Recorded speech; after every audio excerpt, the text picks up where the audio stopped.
to order. This is March 24th, 2026. Our first item of business is the Pledge of Allegiance. Pledge allegiance to the flag of the United States of America and to the republic for which it stands, one nation, under God, indivisible, with liberty and justice for all.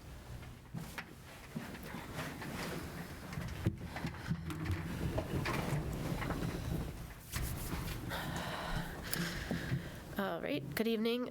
Our second line of business is we have Ken Gordon here with us tonight. He is the chair of the Mass State Legislature Education Subcommittee. Thank you. Education Committee. And he has won an award from the MASC this year, Legislator of the Year. And Dr. Conti has a few things. We did cover this virtually in the snow, but we had him here tonight to get a picture, and Dr. Conti has a few things for. Thank you, Madam Chair. We're very fortunate that Chair Gordon represents communities of Burlington, Bedford, and a slice of Lexington.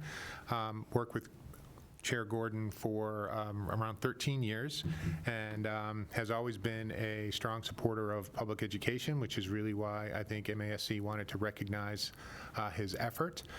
I think placing Chair Gordon on the Education Committee, leading the Education Committee, not only benefits Burlington, but benefits students across the entire Commonwealth. So I think we're very fortunate that he's in that role. As a state rep, I think he always worked to understand needs of his constituents and also improving sort of the greater outcome of things. And I think that I've always enjoyed working with him and getting feedback from Chair Gordon. Recently, last week, I'm losing track of the days. I think it was last Thursday, Chair Gordon met with the Merrimack Valley Superintendents Association and gave a lot of his time listening to some of the stories of our neighbors. We're at a time where many of us are experiencing declining enrollment and rising costs, both in transportation and special education. And again, I think that Chair Gordon listened and is going to help us solve problems. So Chair Gordon, again, thank you for attending and thank you for attention. I think some specific things before I let Chair Gordon speak that he's been very committed to is ensuring that literacy instruction and reading scores improve across the Commonwealth. They've been flat for decades, even though we sort of sometimes can lead in average scores. We haven't seen the growth that some other states have seen, and Chair Gordon has been actively involved in that. I think that Chair Gordon has been actively involved in looking at the impact of cell phones on children, especially during adolescence in schools, and he can speak to that. And again, I know that he is very interested in costs and the rising costs that all communities are feeling. And to that end, I think he advocated locally for Burlington to receive a supplemental budget to we had a failure of the generator at Memorial that failed before its useful life, which is a real safety issue for us that would have taken a chunk out of our operating budget. And Chair Gordon has supported Burlington in bringing forward a supplemental budget that'll pay to replace the generator at Memorial School, so and not impact our operating budget in sort of in the immediate sense. So again, Chair Gordon, I could go on, and I clearly am. You've been an incredible supporter, and again, I think that really appreciate your support and your advocacy on behalf of Burlington and on behalf of all the children across the Commonwealth. Well, thank you very much, Dr. Conti, and maybe you left me a little bit to say about myself from that very complete introduction, so thank you for that. And yeah, I just want to start with the end. So last week, we had a supplemental budget to deal with some additional revenue that we raised through the Fair Share Amendment. We distributed that for education and transportation reasons, and Burlington was awarded $100,000, like you said, for the failed generator at the elementary school. So I'm really glad that we were able to help. It goes on to the Senate. I don't think the Senate will hold on to that too long, but we really honor each other's local directed payments, so I'm confident that it'll make its way to the governor's desk pretty soon. And thank you very much for, once again, pointing out and recognizing the MASC award. I guess one benefit of coming out the first time and being recognized during a snowstorm virtually is, I guess, we can talk about it again. But really, part of, I think, that recognition is due to the fact that I represent Burlington, and Burlington is a leader in education statewide and is recognized constantly as setting the tone for, setting the standard for what the rest of the Commonwealth can achieve. And I'm asked a lot about, well, what are they doing in Burlington, and how are they doing this in Burlington? And whether that is one of the reasons why the speaker appointed me to the House Chair of the Joint Committee on Education or not, I don't know. But I do know it certainly helps, and it certainly makes me proud each time we have meetings with advocates saying, yeah, no, I know Burlington is all set. Burlington does this and recognizes this, and we're going to help get to that level. And so to that end, what Dr. Conti pointed out in his remarks were that we passed on the House and the Senate side an early literacy bill that will require that all public school districts teach children K through 2 when they teach reading, literacy, they use an evidence-based program, right? Burlington transitioned over to that a few years ago, so we've done that.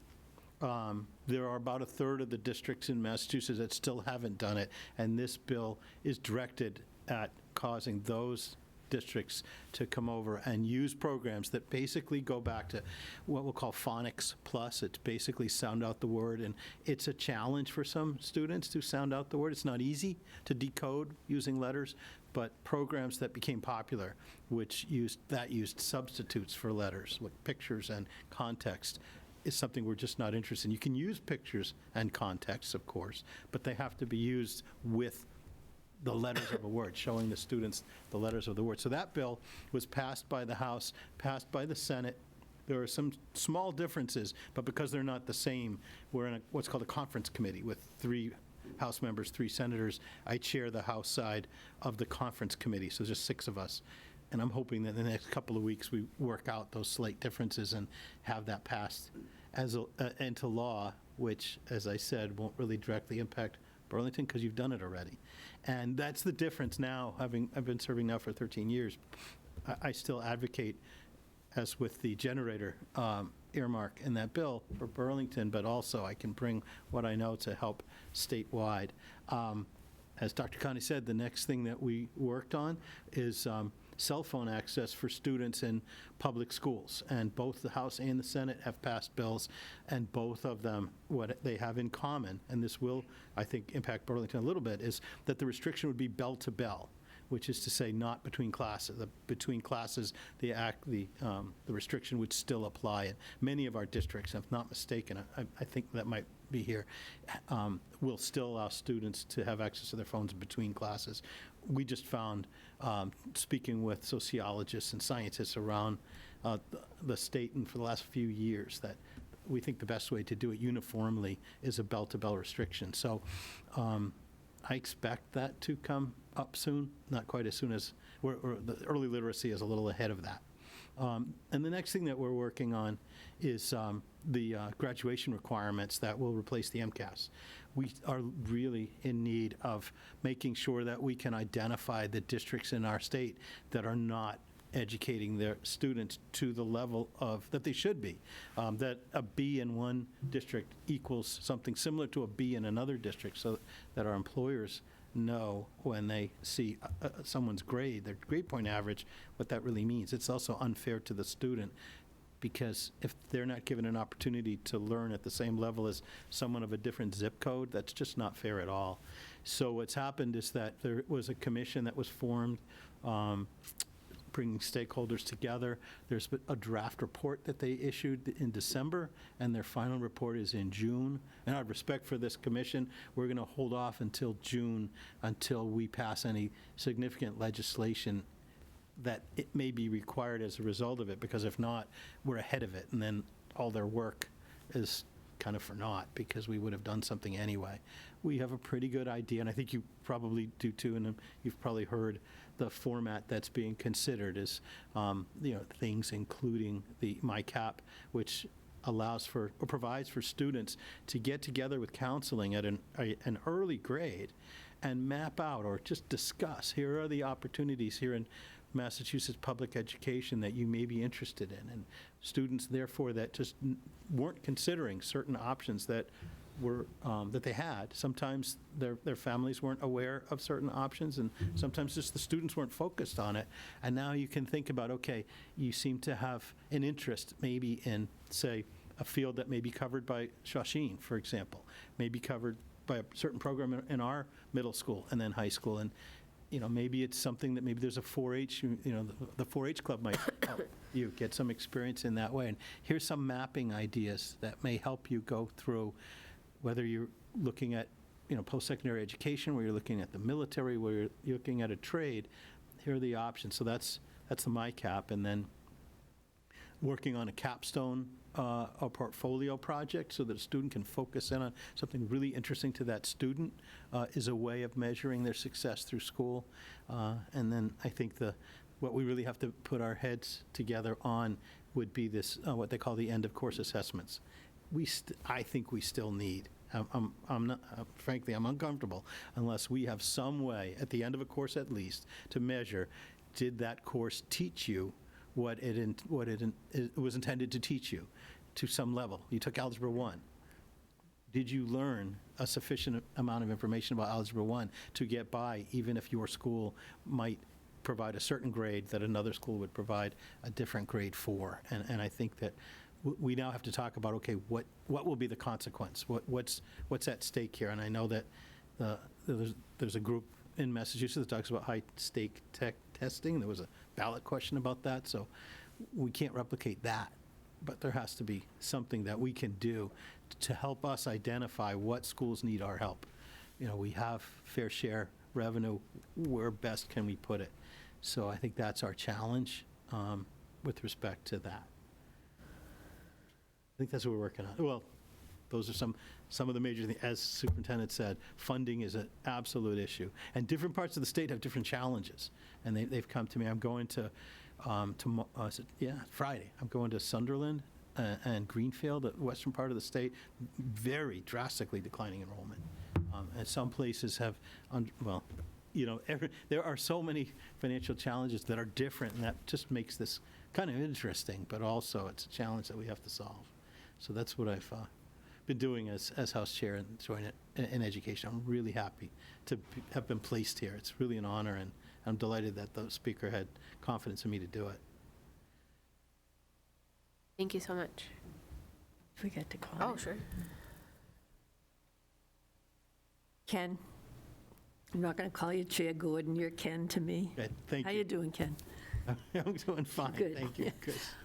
I am so pleased for you that you have, become the education chair and that you have won this award. I consider you a friend. I'm just thrilled for you. Thank you. We were together when I was just a little baby rep. Yep, that's right.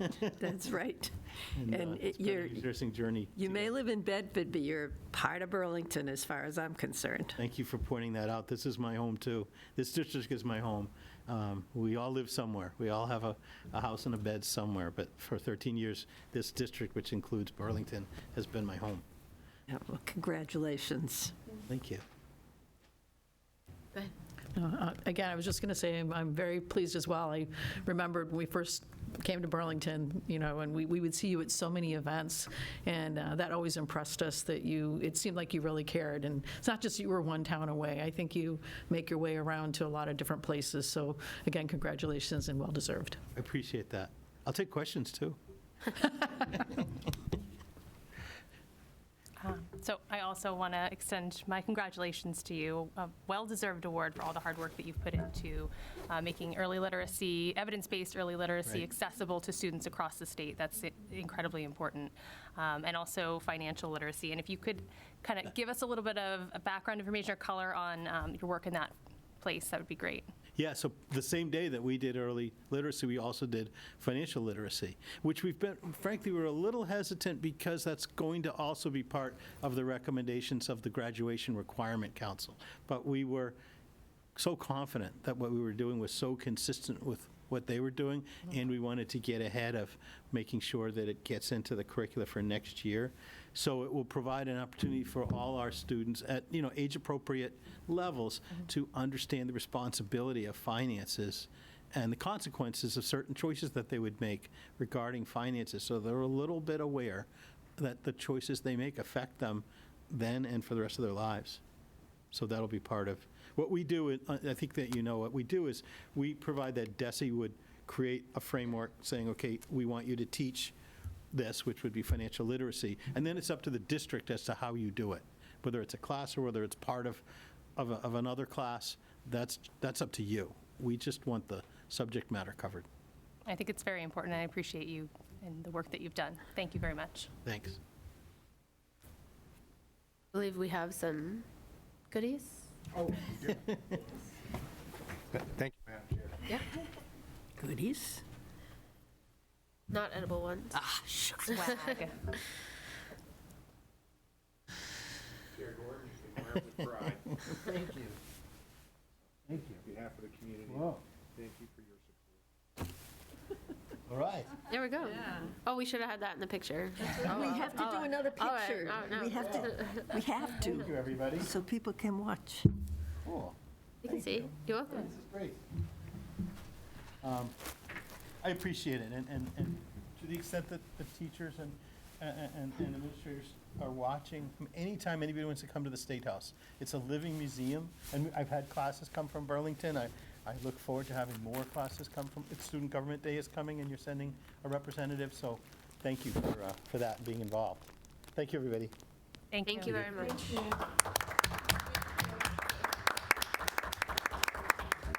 Has he got his award? Yeah. Oh, Akshara, what's up?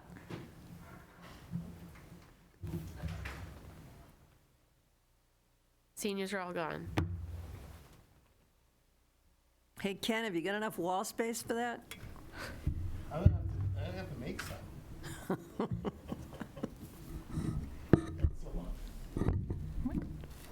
You're good. Thanks for coming. Thank you. Thanks, everybody.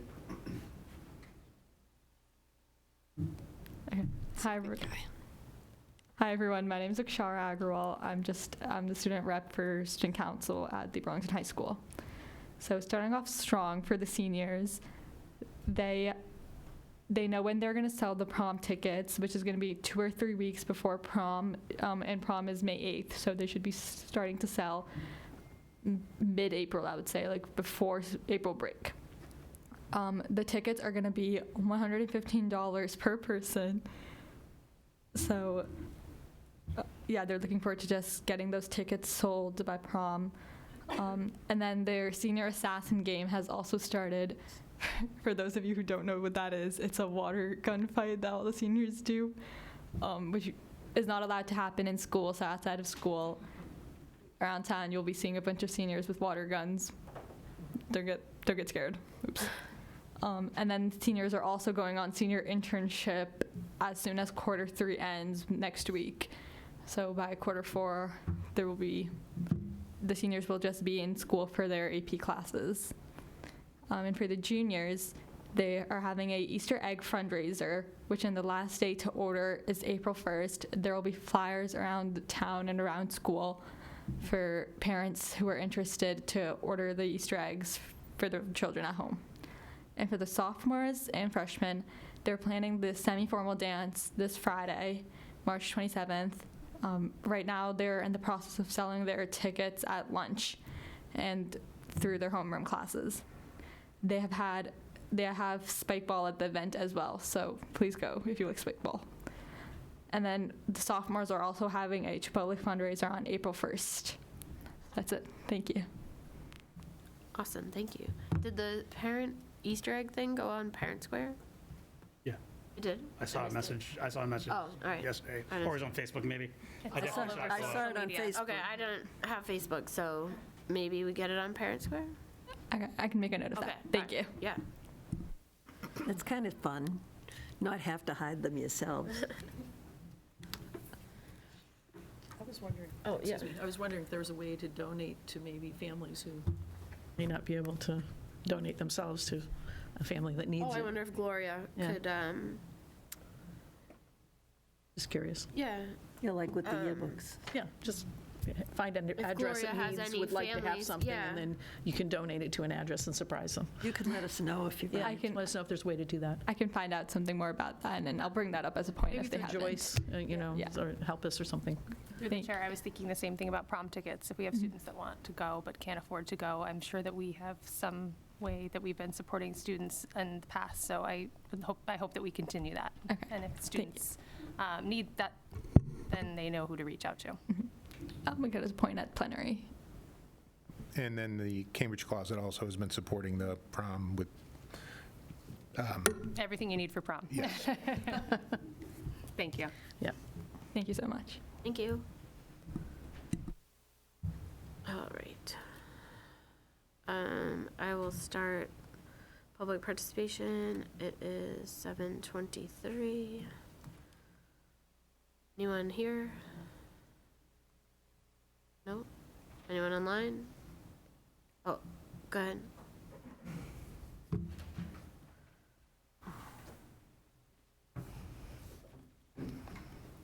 On now, okay. Hello, everyone. Ted Manka. I was watching the debates, and a couple things came out that were pretty interesting.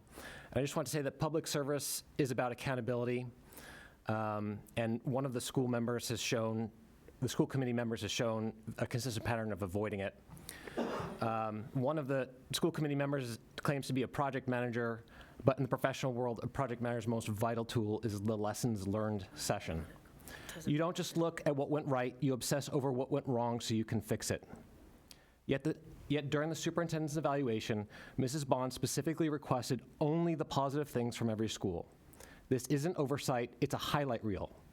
By intentionally filtering out challenges, she isn't supporting our schools, she's ignoring the very issues that our teachers and students face daily. You cannot fix a problem you refuse to acknowledge. We see the same preference for optics over substance in our school security. Mrs. Bond speaks about state-of-the-art systems, but as any security professional will tell you, a multi-million-dollar camera system is useless if the back door is propped open with a brick, a chair, or a cone. For months, we have raised the alarm about basic foundational security policies like ending the practice of propped open doors. These aren't technical hurdles, they are simple safety protocols. Yet these requests remain unaddressed. It is a dangerous disconnect, boasting about expensive hardware while failing to implement the basic culture of vigilance that actually keeps our children safe. Finally, we must look at the staggering financial costs of this check-the-box leadership. While neighboring towns like Lexington, Waltham, and Wakefield secured MSBA grants ranging from $118 million to over $220 million, Burlington has missed out for years. An examination of our failed submissions revealed that they were riddled with copy and paste errors, sloppy work that treated a once-in-a-generation financial opportunity like an afterthought. When you lose a $100 million grant because of administration laziness, you aren't just out of touch, you are directly increasing the tax burden on every homeowner in this town. Whether it's a one-sided evaluation, a hollow security policy, or a $100 million copy and paste job, the pattern is clear. Mrs. Bond is prioritizing the appearance of management over the reality of results. Burlington taxpayer and parents deserve a representative who treats our children's safety and hard-earned tax money with more professional rigor than a PR campaign. It is time for leadership that values the whole truth over a curated list of positive things. Thank you. I would like to respond. We're not Yes, commenting. I am going to respond. We're not commenting. Thank you. Anyone else?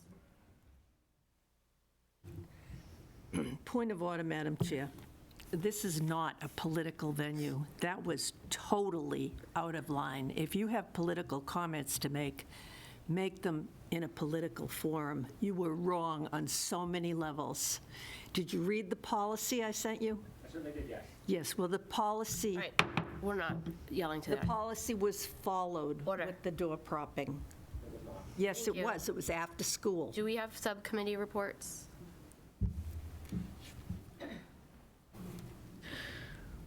Nothing significant to report from us. Simon's waiting on the bids to close out. Once we do, we'll bring the findings of the bids and when we're going to believe we can break ground. But I think Mr. Cano would agree with me that as soon as the weather permits, we're going to try to get as close to that as we can. And just that we have an upcoming Wellness Committee meeting this Thursday at 5:30. I will be there. And the Wellness Committee is in the guidance room for folks wanting to attend that, because there's a BHS. Yes, it is in the school guidance room and in the BHS, absolutely. Yeah. I don't think I have anything. Ways and Means, we have Cheyenne on the phone. Hi, the Ways and Means, nothing to report at this time, but we look forward to the budget session today. Thank you. Just through the chair, and we did get some amended dates for Ways and Means, the Education Subcommittee, and the final presentation to the full Ways and Means, so we'll make sure the full committee gets those dates, but I think those were being worked on today. May 11th for the full committee. May 11th is the sort of the full committee with warrant articles. Thank you. Sounds good. Any other announcements? Yeah, I'd like to make an announcement. I'd like to make an announcement that Burlington has successfully received MSBA money for 3 different projects in the last decade, or slightly more than a decade. I'd also like to point out that state-of-the-art security is not something every individual in town knows about, because we have to protect our students by not revealing all of that information. That's about it for now. Okay. All right, we have the after-school program, I believe it is field trip. Thank you, Madam Chair. We are going to be adding an after-school program, full agenda regarding the feedback that we got. It's just not ready for this meeting. Plus with budget, we needed to focus on other things, but I haven't forgotten about that. Ms. Haverty is requesting approval for students to attend a trip to Chucky's Cinema located in Manchester, New Hampshire on Thursday, April 23rd. That's during break. This outing involves attending a movie, which includes lunch for students, and a nurse will be scheduled to attend. It's recommended the school committee approve out-of-state travel for the after-school program to Chucky's Cinema in Manchester. So moved. Second. Questions? Oh, it's rare that we're all here. All those in favor? Aye. Opposed? Abstained? Chair votes yes, 5-0.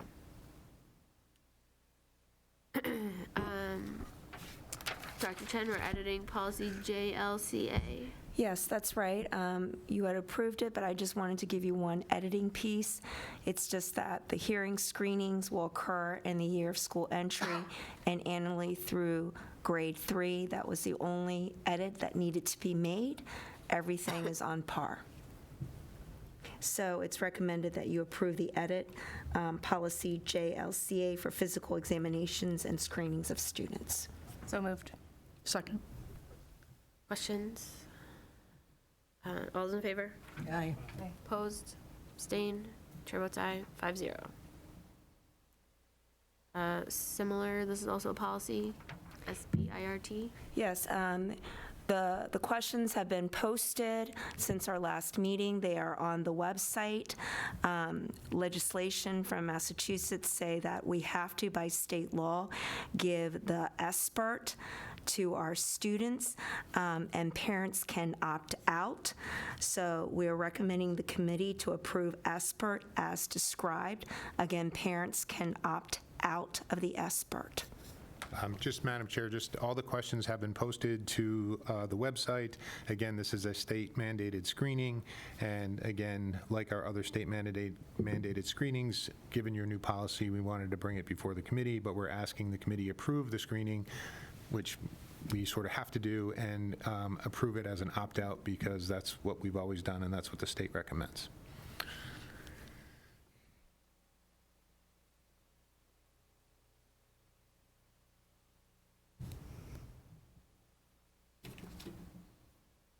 Does anyone want to make a motion?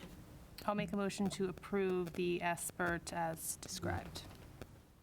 Second. Questions? All those in favor? Aye. Aye. Opposed? Abstain? I just had one question. We jumped to it. We didn't state in the motion whether it was opt-in or opt-out. I know we talked about it, but we didn't state it in the motion. If we could just go I back thought we and were address supposed that. to vote on them separately, to do it and then decide whether or not it was an opt-in or opt-out. Are we voting on it all together? Are we voting to do it and I then? mean, I think we just have to decide. So Dr. Conti's, What are we deciding on? if it's opt-in or opt-out. So do you want to amend the motion? No, I lumped it together, so I'm saying, again, I think this is a mandated survey, so if you all could approve the survey, and then my recommendation separately is that it be an opt-out, because that's what it's always been, similar to the screenings and the hearing and vision and the other screenings that you all have provided. Again, this is a state mandated. I thought it had to be opt-out. But anyway, I'll make the motion unless you want to do it. No, I wanted to clarify how we as a committee plan to move forward. Will we, in the future, understand that this is a mandatory exception, that we have to do this screening, but in the future, will we, if we choose to do a survey or a screening or whatever it is, are we going to vote to do it or not to do it? And then if we vote to do it, then will we decide whether or not it's opt-in or opt-out, or will we lump it together each time? Because I just want to know how we plan to move forward. So far, we have generally approved giving the survey with the opt-in or opt-out as one line item. Okay. Right, lump So together. do you want to amend the motion to include the wording? Yes, I'll amend the motion to include that it's an opt-out survey. Perfect. Screening, excuse me. Second. Second, okay. Good? All those in favor? Aye.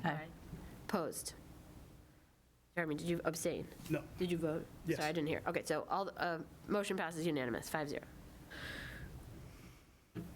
All right, CTE Part B DESE grant. Thank you. Lisa's going to give you some details, but you're going to start seeing more CTE, career technical education. The state has rapidly come to understand they can't build their way out of the demand for CTE programs, so they're looking to expand CTE programming in what they would call comprehensive high schools, which is what Burlington is.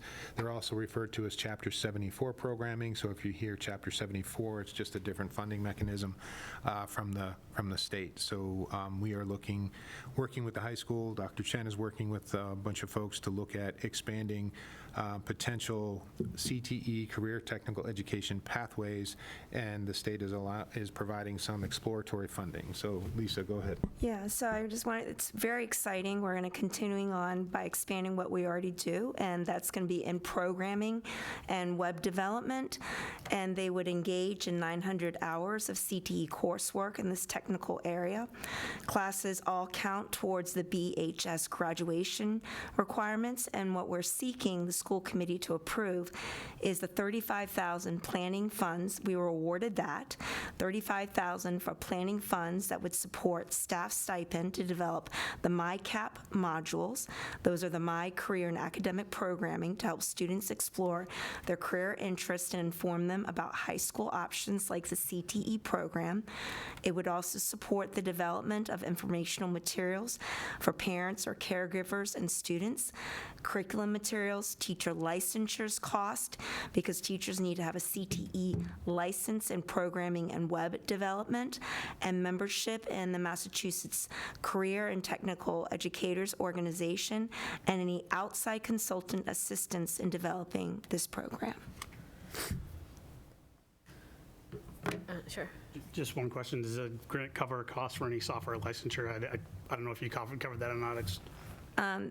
It covers programming for, yes, for materials, informational materials, and also for teachers to get a CTE licensure. Yes, it does.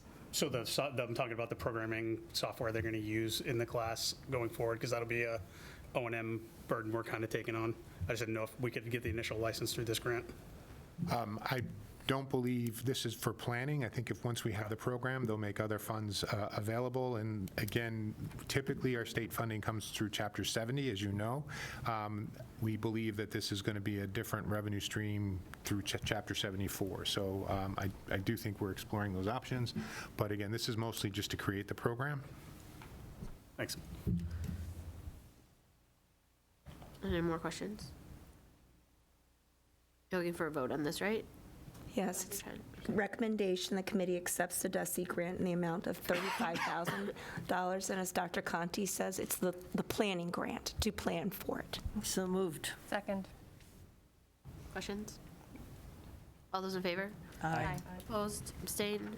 Chair votes yes, 5-0. We're out-of-state travel. Yes. Thank you, Madam Chair. We're a victim of our success. This one is a little bit further than New Hampshire. There are 20 students who've qualified to attend the DECA National Career Development Conference in Atlanta in April 25th through 29th. That would be departing the Saturday of spring April break and returning the Wednesday after. The all-inclusive cost is $1,200 per student, covering airfare, hotel registration, and select meals and activities. To help make this accessible for students, below is a proposed funding plan. Again, they're using funds from the retail school store funds. They're going to transfer $4,000 from the school store account into the DECA account, as there are 4 students attending the school store competition and related workshops. They also like to apply $200 per student, totaling another $4,000 from the $10,000 allocated budget toward the conference registration fees. Chaperone costs would also be deducted from this account. So again, it's recommended the school committee approve the out-of-state travel for DECA, the national conference in Atlanta, again to the during the April 25th through 29th, 2026. And again, it's just more evidence of the success of our students in the DECA program. And I want to thank the DECA advisors. They just do a phenomenal job every year. And again, if you're on the school committee, you're going to be sending kids to the national competition every year. Awesome. I heard the one in Boston was really well done. All right, anyone want to make a motion? I'll make a motion to approve the out-of-state travel for the DECA ICDC to attend the DECA National Career Development Conference in Atlanta from April 25th to April 29th, 2026. Second. Questions? All those in favor? Aye. Aye. Opposed? Abstain? Chair votes aye, 5-0. Let's bring home the trophy. All right, Dr. Chen.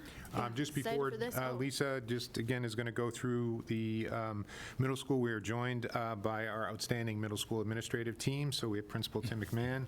We have Associate Principals Cheryl Mantilla and Kevin McDonough in the audience. So thank you guys for coming out tonight. I know you're here for budget, but this directly impacts you as well. And I know a lot of people have put a lot of time at the middle school into this selection process. So please pass on our gratitude. Thank you.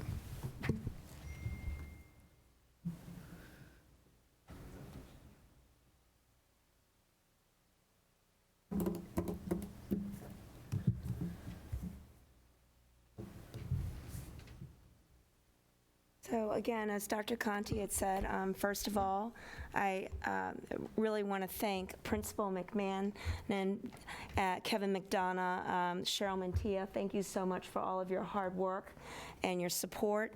And to Dr. Bonnie Nichols and Teresa Bergeron, and also all of the English teachers who really took, I think, about 2 years to be very, very thoughtful on the type of curriculum that would best fit their students. So this just goes through the process of where we last left off. Please, next. So we went through and we provided both a parent survey so we could get their thoughts about the programs and what students needed to succeed. We had come up with 2 highly qualified instructional materials curriculum. One was L and one was Common Lit 360. We also had an educator survey. Teachers shared insights about the English programs and highlighted instructional priorities. And then Principal McMahon had his school council meeting, and caregiver and educator feedback was also reviewed and discussed as well, too. Next, please. What we found out was that throughout this process, there was a strong, both parents and educators and caregivers wanted a curriculum that was challenging for all learners, built on strong reading, writing, listening, communication skills, and focused on critical thinking and intellectual risk-taking. They wanted a commitment to high-quality print resources, including full text, instructions that balanced rigor with accessibility, scaffolds and supports, and the opportunity to differentiate instructions for all learning needs. Next, please. So in the caregiver feedback overview, we had sent this out. There's a lot of conversation about it. We had put it on Parent Square. We had about 46 respondents, and I just wanted to make sure that you understood what the percentages are, because sometimes when you have a smaller number, the percentage may look a little higher, but overall, what we found from the caregiver feedback overview was that most people landed on Common Lit 360. Next, please. And then with the educator feedback overview, these, excuse me? Sorry, I just said wow, with the 97%. So, Yeah. sorry. So with the educator feedback overview, one of the things that we did is we made sure that this survey went to every single staff member who interacts with anything when it comes to the English language arts. So we asked the special education teachers working in the middle school. We asked directors to take a look at this. We asked all of the English teachers to take a look at this. And this is what they really, really felt strongly would be extremely helpful. And each of these categories are what the survey questions outlined. And so, yes, it's a very strong percentage. The next feedback overview, again, you have another strong percentage. Overwhelmingly, this is coming from the teachers and the staff, especially when I take a look at, this included also our ESOL teachers as well, too, and our special education teachers. And our reading specialists, we just wanted to make sure everyone who had the chance to pilot this also had their voice being heard in the educated feedback overview. And so next, after all this, we had the review. We reviewed the feedback of both of these surveys at the most recent council school meeting. We also shared this out. Principal McMahon also shared this out to his teachers, and he just recently announced that Common Lit 360 will be the one moving forward as a leading choice for the new English curriculum. And I might add that out of the two choices, that is the cheaper one. So, all right. Next. So as next steps, we're going to be having an English curriculum resources at the 5th grade parent night, which is going to be on March 31st at 6:30 p.m. Please join Dr. Bonnie Nichols and myself there. We're going to be there at a table to go over with incoming grade 5 parents about what this English curriculum is going to look like. That is also going to be a very exciting night. You're going to have the administration team there welcoming all of the incoming grade 6 students into the middle school and learning. And again, that night is on March 31st at 6:30 p.m. We hope to see our incoming grade 6 students there. We're going to also take a look at roles and responsibilities of our implementation team members. We're going to continue to look at our pacing guides and curriculums. We're going to continue to put everything on the websites. And then over the summer, we're going to procure student and teacher print materials, manuals, and workbooks. And we're really going to get ready for this new curriculum that has been piloted and in which, again, I want to say thank you for the thoughtfulness of our grade 6th, 7th, and 8th grade teachers, because they've even enveloped some of these materials into their curriculum maps, and that can also be found on the website. So when they piloted this, when they piloted both Common Lit 360 and also L, they took this into account and enveloped this in the students' curriculum. And then, next, if you're curious about where all of our additional resources lie, and this PowerPoint will also be put on the website, here's the link to it. You just can click on it. You can see the whole entire review process since year 1 to our second year to about now, and then you will also see resources for Common Lit 360 that parents or caregivers can explore a little bit more, and you'll also have on there as a request from parents and caregivers on that night when we showcase both curriculums, who are the Massachusetts districts that are who are using Common Lit 360. So I just want to open it up to any questions. Yes, ma'am. You said it was a less expensive model, right? Yes. Is it the better model? No one knew about the price, and so that just happened to be a bonus. It just happened to land there, but I think there was a lot of thoughtful consideration, especially when our English teachers took about 2 years to really decide hard on this, only because there is no middle school curriculum with Amplify CKLA. There's none that exist, right?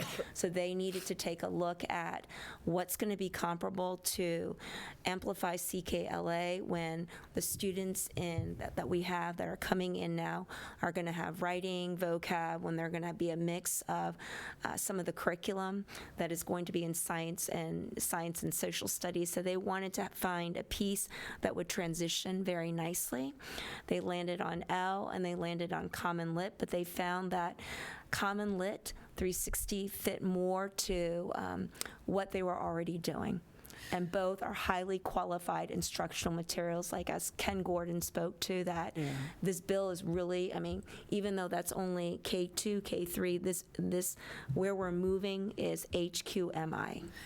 So by the time our students get to middle school, for the most part, I mean, I would think 99% of them can read pretty fluently. So is this program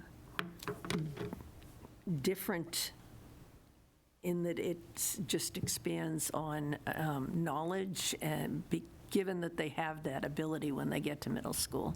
I think what it expands on is on the critical thinking skills. It expands more on, there's definitely more rich text.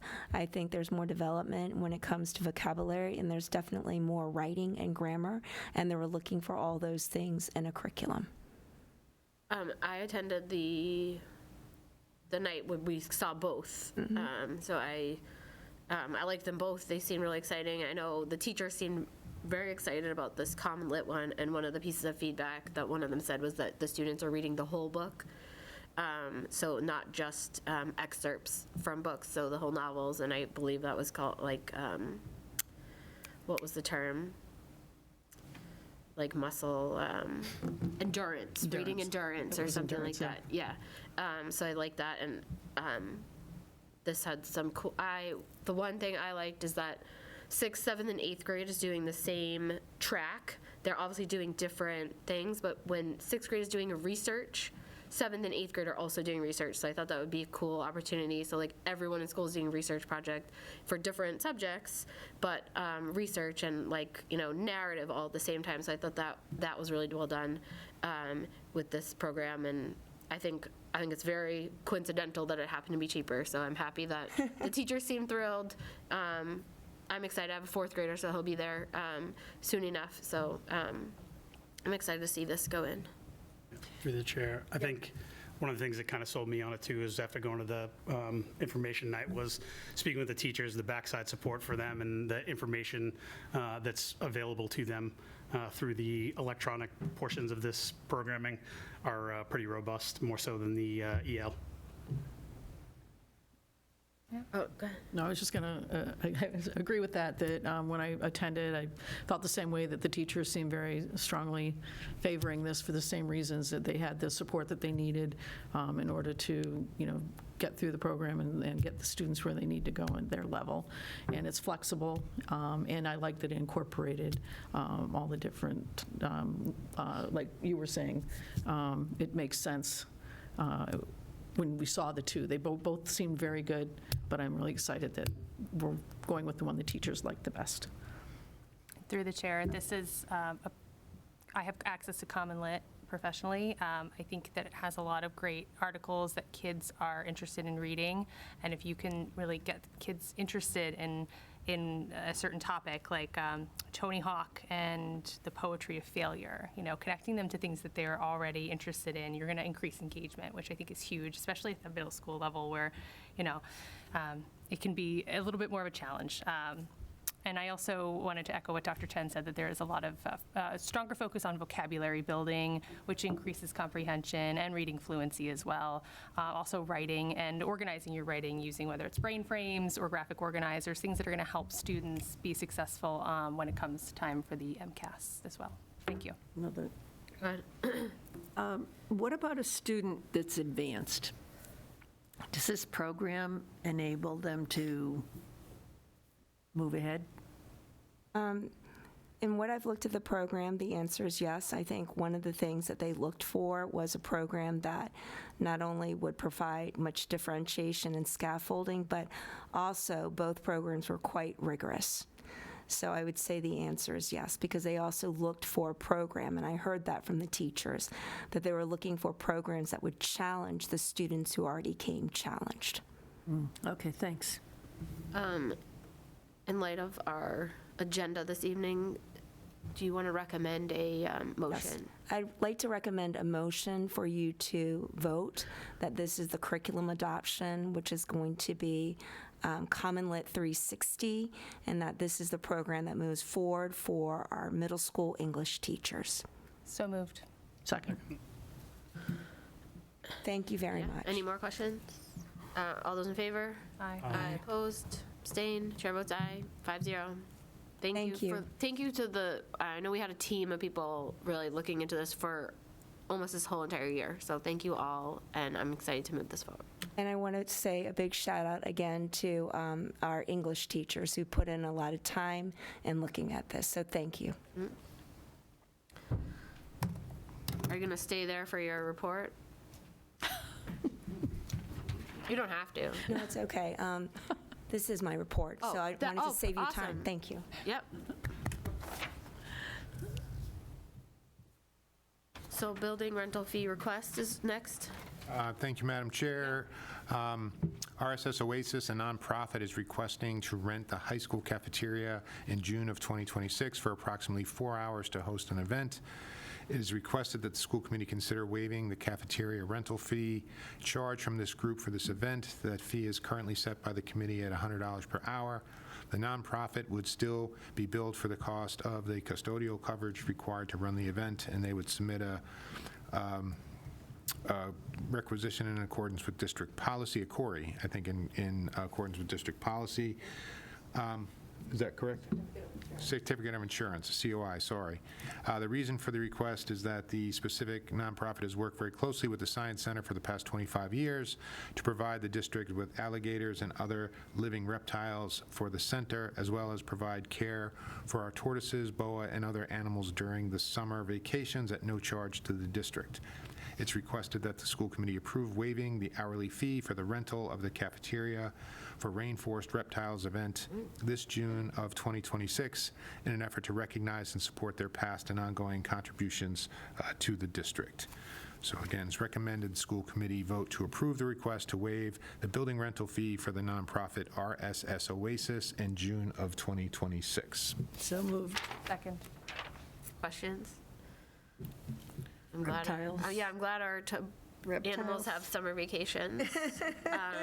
All those in favor? Aye. Opposed? Abstain? Chair votes aye. 5-0. Welcome, RSS Oasis. Thank you, Madam Chair. Yep.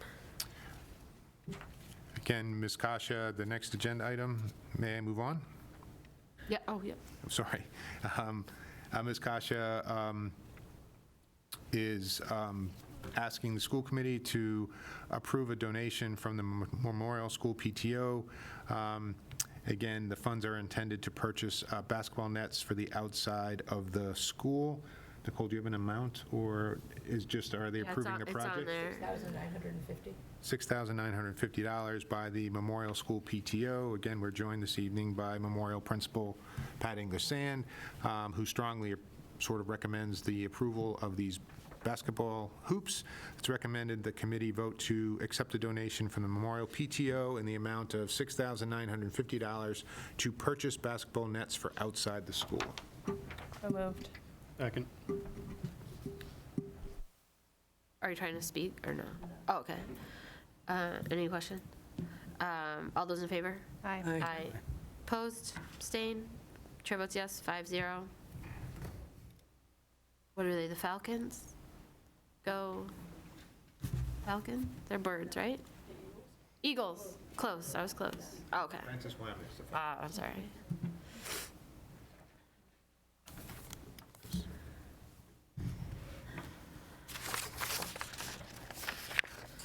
All right. Hot seat is open. See, let me scroll to the top. Elementary. Come on up.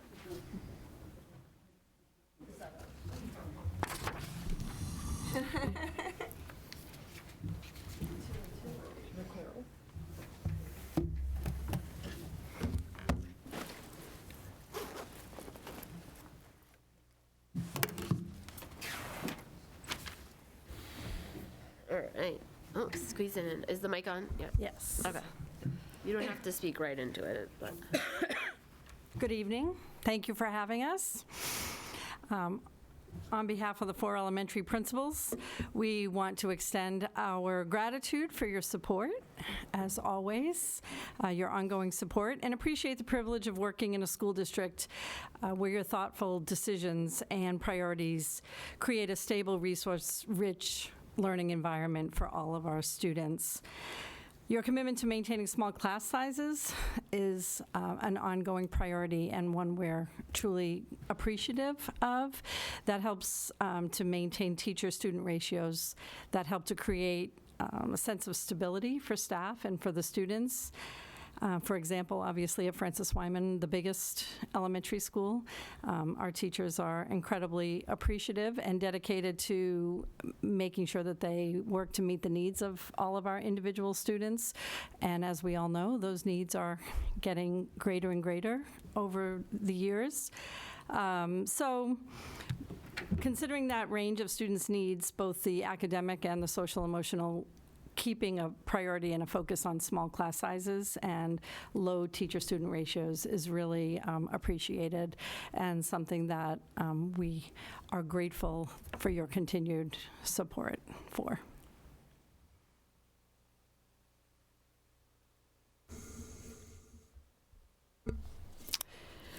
We want to share our support for the schedule that was piloted this school year. By endorsing the schedule, our staff members were available to collaborate, attend meetings, and receive professional development after students leave for the day, ensuring instructional time is not impacted. While there are always adjustments to be made when you implement something new, like the schedule this past year, the feedback we receive from our staff allows us to further develop how this time is used effectively. Specific to Memorial School, in the past I had to pull teachers during the school day from their collaborative planning time or instruction to meet and review important information. I could not include specialists in these meetings because they were not able to join the conversation. Having time without needing substitute coverage or taking teachers away from instructional time has been a game changer for our staff and our students. On a separate note, I want to recognize one of the many strengths of our school district in the collaborative approach to problem solving. I've worked with Dr. Conti, the police department, Ms. Massardo, and the Safe Routes to School consultant to address a significant traffic issue at Memorial School during morning parent-guardian drop-off. This collaboration led to the assignment of a traffic guard on Wynn Street during this busy time. I want to thank Dr. Conti, Ms. Massardo, Captain Hannafin, and the Burlington Police Department for recognizing the impact of the traffic issue on my families and helping my staff ensure the timely transition of our students into our school buildings so that no learning time is lost. Thank you. Echoing my colleagues, I want to start by thanking the committee for your continued support of Fox Hill, whether through staffing, a new reading curriculum, or lucky me, even a new building. You all have been incredibly supportive of our community over the years, and I'm very grateful for that, so thank you. As in previous years, we want to bring to your attention the rising costs of essential learning materials, such as paper, markers, pencils, and laminating supplies. Our new CKLA and curriculum, which involves more writing with pencil and paper, which is a positive thing. It impacts literacy skill development. But that positive work creates a need for more basic supplies, such as paper, note cards, laminating, pencils, and other supplies. Specifically regarding paper and laminate, I had our secretary, Kristen Downey, look up today how much we paid in August of 2021 for laminate and paper, and then how much we're paying now. So in August of 2021, laminate was $20.99 a roll, and paper was $35.99 a case. In January of this year, those prices are now up to $24.99 per roll of laminate and $41.99 per case of paper. There are about 5,000 sheets of paper in a case, and at Fox Hill over the last few years, we've gone through about somewhere between 120 to 160 cases. So while it might seem like a few dollar increase over the last 5 years, it adds up given the volume that we use. And these are just two specific supplies. I know she also wanted to make sure that I mentioned masking tape is something that has gone through the roof as well. But it's all things across, yes, all things across the board.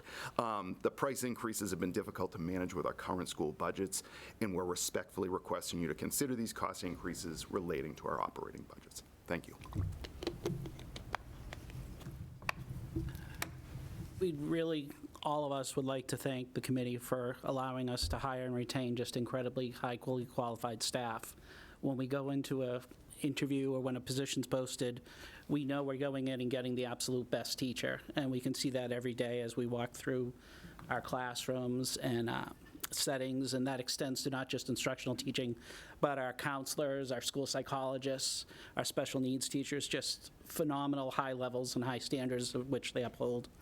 One of the other things we're seeing is, and I know we all are thankful for this, but having the committee support in adopting such a robust literacy program as CKLA has just been amazing.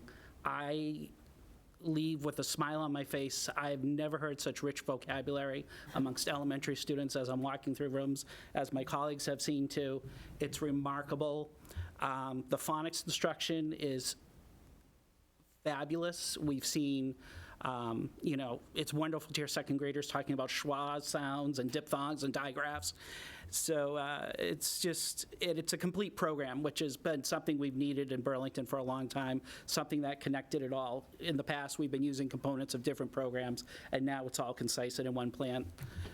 That saves teachers an allowance of time to work on planning.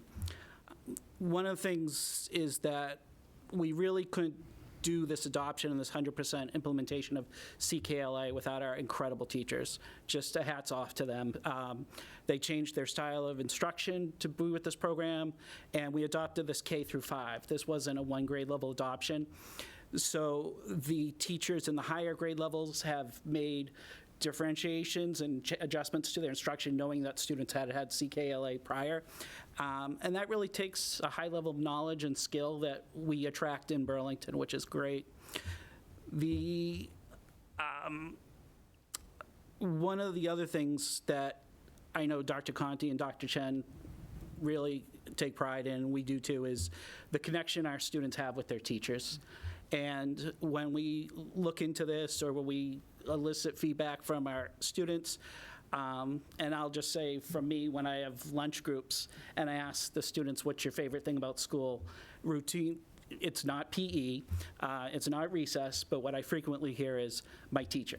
They love their teachers, and that just goes back to what I said earlier. Your support in hiring just the best quality instructors is just fabulous, and it makes our job as principals rewarding, and we're incredibly grateful.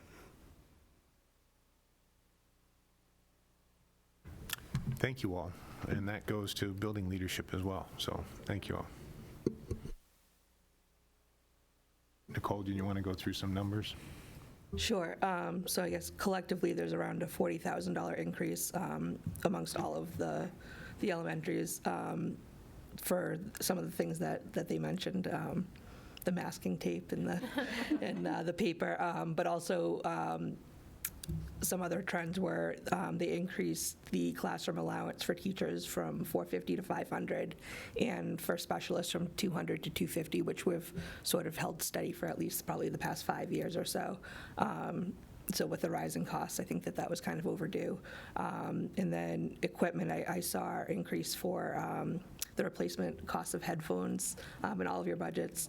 And then the textbooks was the ELA materials with the onboarding of CKLA. So that should be steady going forward.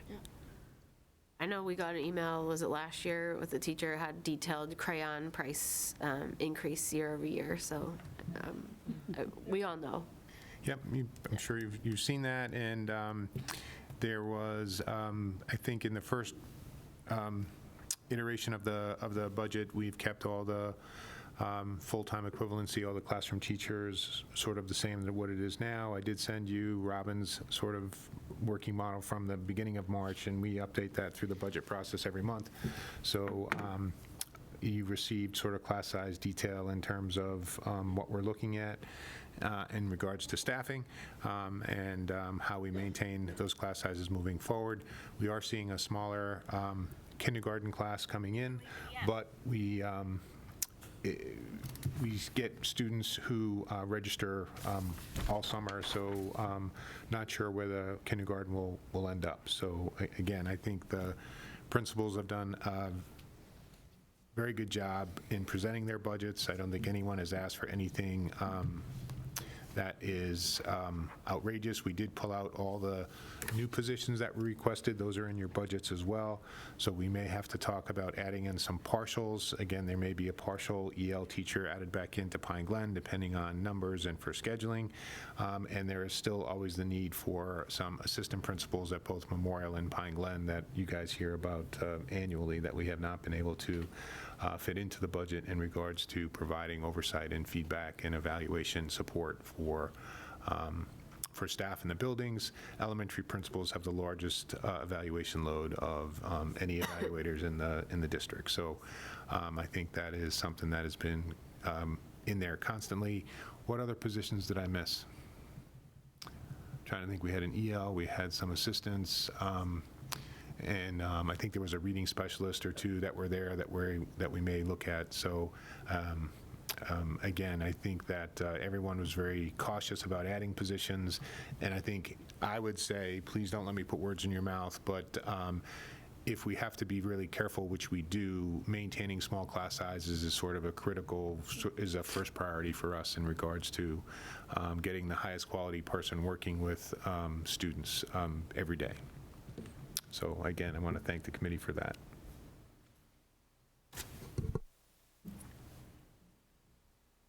Questions? Just a comment. Sure. So basically what we're looking at is some slight increases in your budgets, but it's mostly for the increase in the cost of supplies. And, year after year, we have, no change, just leave the budget where it was and make do.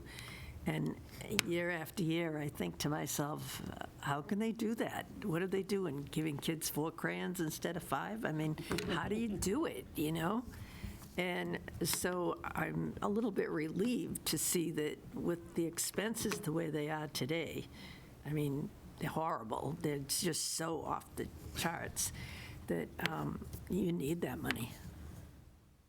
I'm just hopeful we can provide it.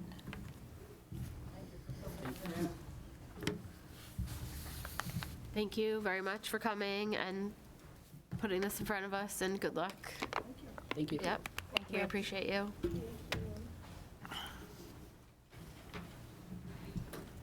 Ms. McDonald, would you just join us for 1 second, please? Oh, look at the look.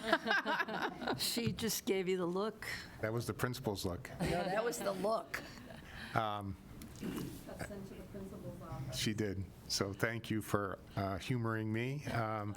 The community of Burlington has been very fortunate that Ms. McDonald has been the leader of Frances Wyman. She is sadly going to be stepping down for us, but again, congratulations on a incredible career that I know started in California and ended up here in Massachusetts. And what a standard she set in terms of building leadership, and certainly someone I look to when I need support in terms of decision-making and leadership. So I just want to thank you for your service separately from your colleagues, and you've just helped countless children in Burlington develop into the wonderful adults that they are. So again, thank you very much. Thank you. Truly an honor and a privilege to have worked with some dynamic leaders, Dr. Conti, Dr. Chen, and each of you, and of course my elementary, middle school colleagues. All of the leaders here in Burlington really have gained so much expertise, leadership, collaborative opportunities from everybody, and even more so just appreciate my Frances Wyman family. They are amazing, amazing. So just really want to make sure I extend a shout out to each of them. What a privilege to have worked with some of the best, dynamic, committed, amazing teachers. Yeah. This will be me from now. But truly, what a gift. And I'm so privileged to have that opportunity. So thank you. Through the chair, Nicole, you've been a gift to the Frances Wyman community as well. The warmth that you show all of the students is just incredible, and I've heard so many wonderful things about you from every family that I've spoken to, and you will be truly missed. So thank you again for your service to the Frances Wyman community. You may have to drag me out. I won't, so. It's been an amazing opportunity. Nicole, will you still show up at the parties next door to me? Yep. Okay. The Falcons will miss you. Yes. Yeah. And I will miss being a Falcon. So You'll always be a Yeah, you're Falcon. a Falcon. Yeah. And hopefully they won't make me dress up as the Falcon continuously, but it's been great. We'll miss you. Thank you. Thank you so much. Thank you. Nicole, thank you.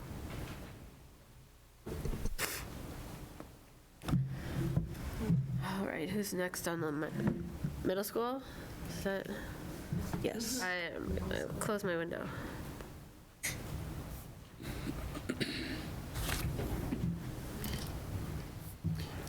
Mr. McMahon, also a Frances Wyman parent, so That's my lead. that's your lead.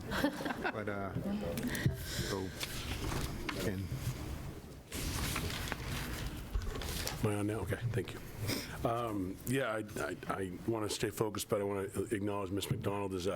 I met her first as a parent and a colleague second, and I've had one go through Wyman, two more already there. Yeah, that's a lot of respect and admiration for Ms. McDonald. We're not going to cry tonight up here, but we might later on. But no, it's been a pleasure, and no, that's big shoes to fill, so we wish her a lot of luck. And I was going to steal her opening was really solid tonight, so everything she said when she started, I want to echo those sentiments. But we are grateful to be here this evening for the admin team from Marshall Simons. First and foremost, I can't thank this group enough. It's a unique opportunity that we have a school committee that has students, and you are parents and grandparents of our kids. So this consistently feels like a shared obligation, responsibility we have working as a team. It was wonderful seeing a bunch of you at the ELA curriculum night, which I know on a Thursday night in February doesn't sound the most exciting opportunity, but the fact that you're invested in the process and invested in our kids, I think, is a testament to this committee as a governing body, and we're grateful for that on a regular basis. I do feel like there's communication on a regular basis. Sometimes as we put our parent hats on, sometimes we put our work hats on, but this board has been nothing but awesome to us in my short time here, and these two folks to my left consistently remind me of how much they've seen the support of the school committee over their tenures in Burlington respectively. So Yeah, it's great to be in front of you this evening, and just to thank you for that, but and also ask things of you in the next sentence. But and all kidding aside, it is, having worked other places, the investment that you folks put into this, into our students, into your students. Again, like I said, it really does have a sense of community. In being in front of you, again, feels like everyone's rooting for each other to be successful. So I'm grateful for that. To my left tonight is Ms. Mantilla and Mr. McDonough, two our associate principals. And they are the backbone of what we do in that school. Wear many hats on a daily basis, so I always feel it's important to have us all here together on these type of opportunities to speak with you all, just because success does not happen in a bubble, and we are not effective without working together as a team. So I'm grateful to have them here as well this evening. Just to kind of expedite the conversation around budget items, as my elementary school colleagues have already kind of discussed, increasing in certain supply lines impact us differently at the middle school. And we don't, there's, I think, a different burden that they bear, that we're fortunate to not have as many issues with those. Our biggest issue right now has been paper and water are our two big items that Nicole and I are trying to work on that now. Fortunately, the more the dialogue this evening for us is just around some staffing. I guess I wouldn't even call them issues. I think staffing desires. We'd like to see it help grow and nurture our students on a different level. The request we put in this year for staffing increase at Marshall Simons, we've asked for one additional instructional assistant for our special ed programming. This is through a dialogue I've had with Ms. Vino, our team leader in special ed, indicated to me that the projections of students coming to the Marshall Simons next year that receive services via IEPs is increasing to a point where she feels as though that we'd be better suited with additional IA supporting students for inclusion purposes. So that is one item that we have included. We're looking at for next year's budget. Additionally, and I'll let Ms. Mantilla speak to this in a moment, we've also have put down looking to possibly increase our staffing with an increased additional math teacher, an FTE in math. And I'll let Ms. Mantilla kind of explain that, because it wouldn't necessarily be a traditional thing where this math teacher would be on one of our teams. It's more looking at interventions around math and how we can best support students who have gaps with regard to grade level achievement. So I'll let Ms. Mantilla speak to that in a little more detail. Thank you. So math is near and dear to my heart, having been a math teacher for many years. And right now at the middle school, we have a 0.6. It's all right, I'll use my cafeteria voice. We have a 0.6 very highly qualified, effective, amazing math interventionist who currently provides Tier 2 and Tier 3 instruction to some of our students requiring extra support. And our students absolutely flourish in her room, both academically and emotionally. Math is very much one of those subjects that can elicit quite a bit of anxiety in students and adults alike. And to see these students who might otherwise kind of shrink or be hesitant or withdraw in a math class, they really blossom in her room with the additional support and with the smaller class size and with the support that's in addition to their team math class. Additionally, the data backs up her success. So we look at the iReady beginning of the year, middle of the year, and end of the year data. And what we notice with this teacher's students is in as short as a 4-month time span. So from beginning of the year iReady to middle of the year iReady, these students increase multiple grade levels in just 4 months. So it's a very effective program, and we would like to capitalize on that and reach even more students and expand the reach of this opportunity with what we're requesting, which is an additional full year equivalent. So thank you. Please and thank you. Thank you. And the last, I guess the last agenda item for us in my second year here, we've had a lot of dialogue as a team to see what we're doing well and where we have areas for growth. And we do a lot of reflecting as a team. We've recently, through I think Ms. Mantia's idea, but we try to end every day now with a positive reflection of how the day went.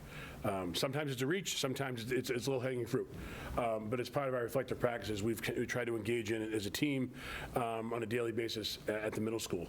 And within that reflection, we have been talking about this for well over a year now, about what it would look like if we had an additional admin on our team that was able to assist with curriculum implementation process, district-wide initiatives, and a number of other roles that a third AP could play in bolstering what we do at the middle school.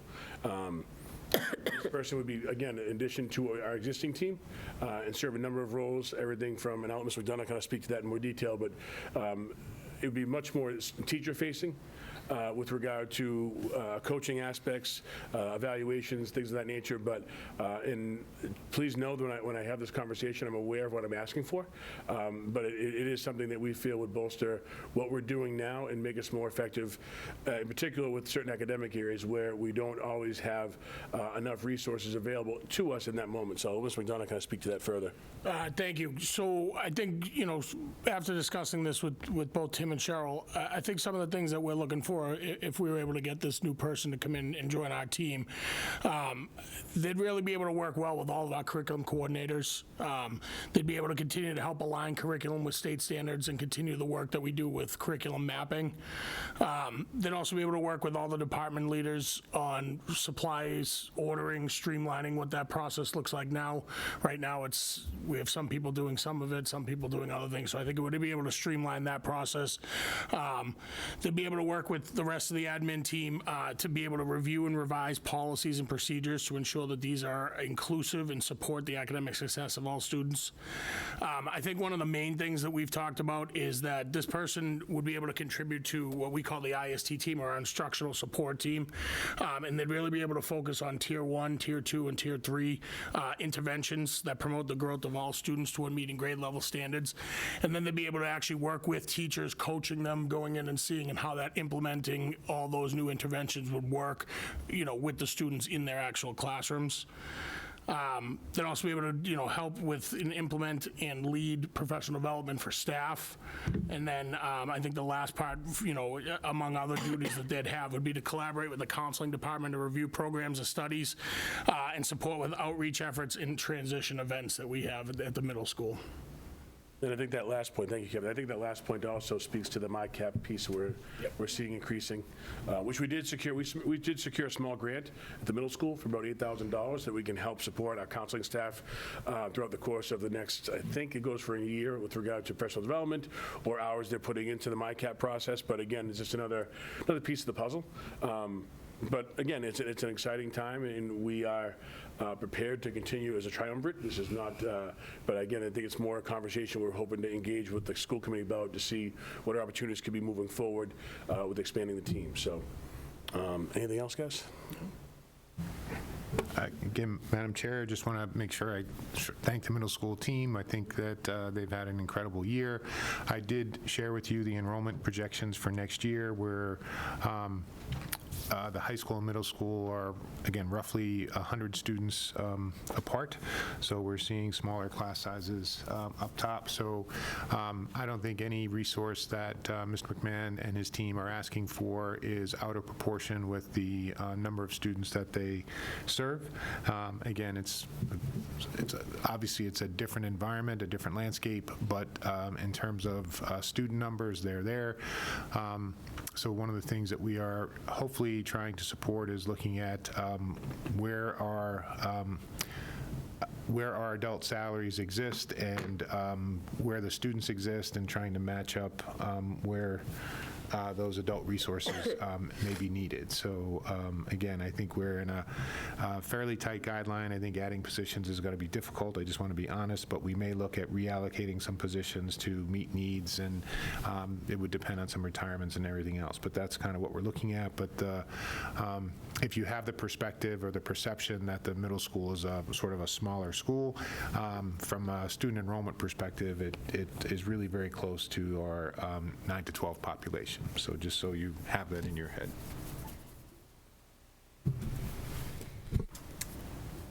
Thank you. Oh, numbers? Okay. Yeah, so they have, middle school has a small increase of $6,543, which is a 4.66% increase. Mainly, I think the largest increase was in the principal's contracted services for Securely, the student e-pass system, which was previously piloted and we're now bringing on to operating. The additional positions are also, again, in the back of your budget. Tim, I think that your justifications are there and those positions are there, so if you wanted more detail, those positions are there. Those positions aren't included in the number here. So, again, we're trying to look at those a little bit differently this year. Any questions, folks? Yeah, I got a question. Go ahead. Of course. Shocking. Yes. This isn't really a budget question. Okay. You were talking about math. And you were talking about having some extra help for kids that are struggling in certain areas or have gaps.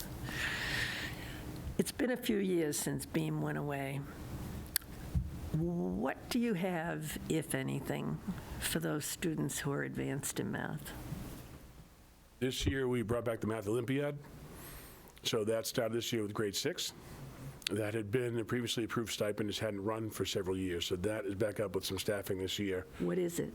The Math Olympiad? Yeah. Oh, I didn't understand. Oh, I'm sorry, yeah. But it's after school, is it? That's correct, yes, after school. Okay, Yep. so not during the school day, there isn't anything? Nothing during the school day.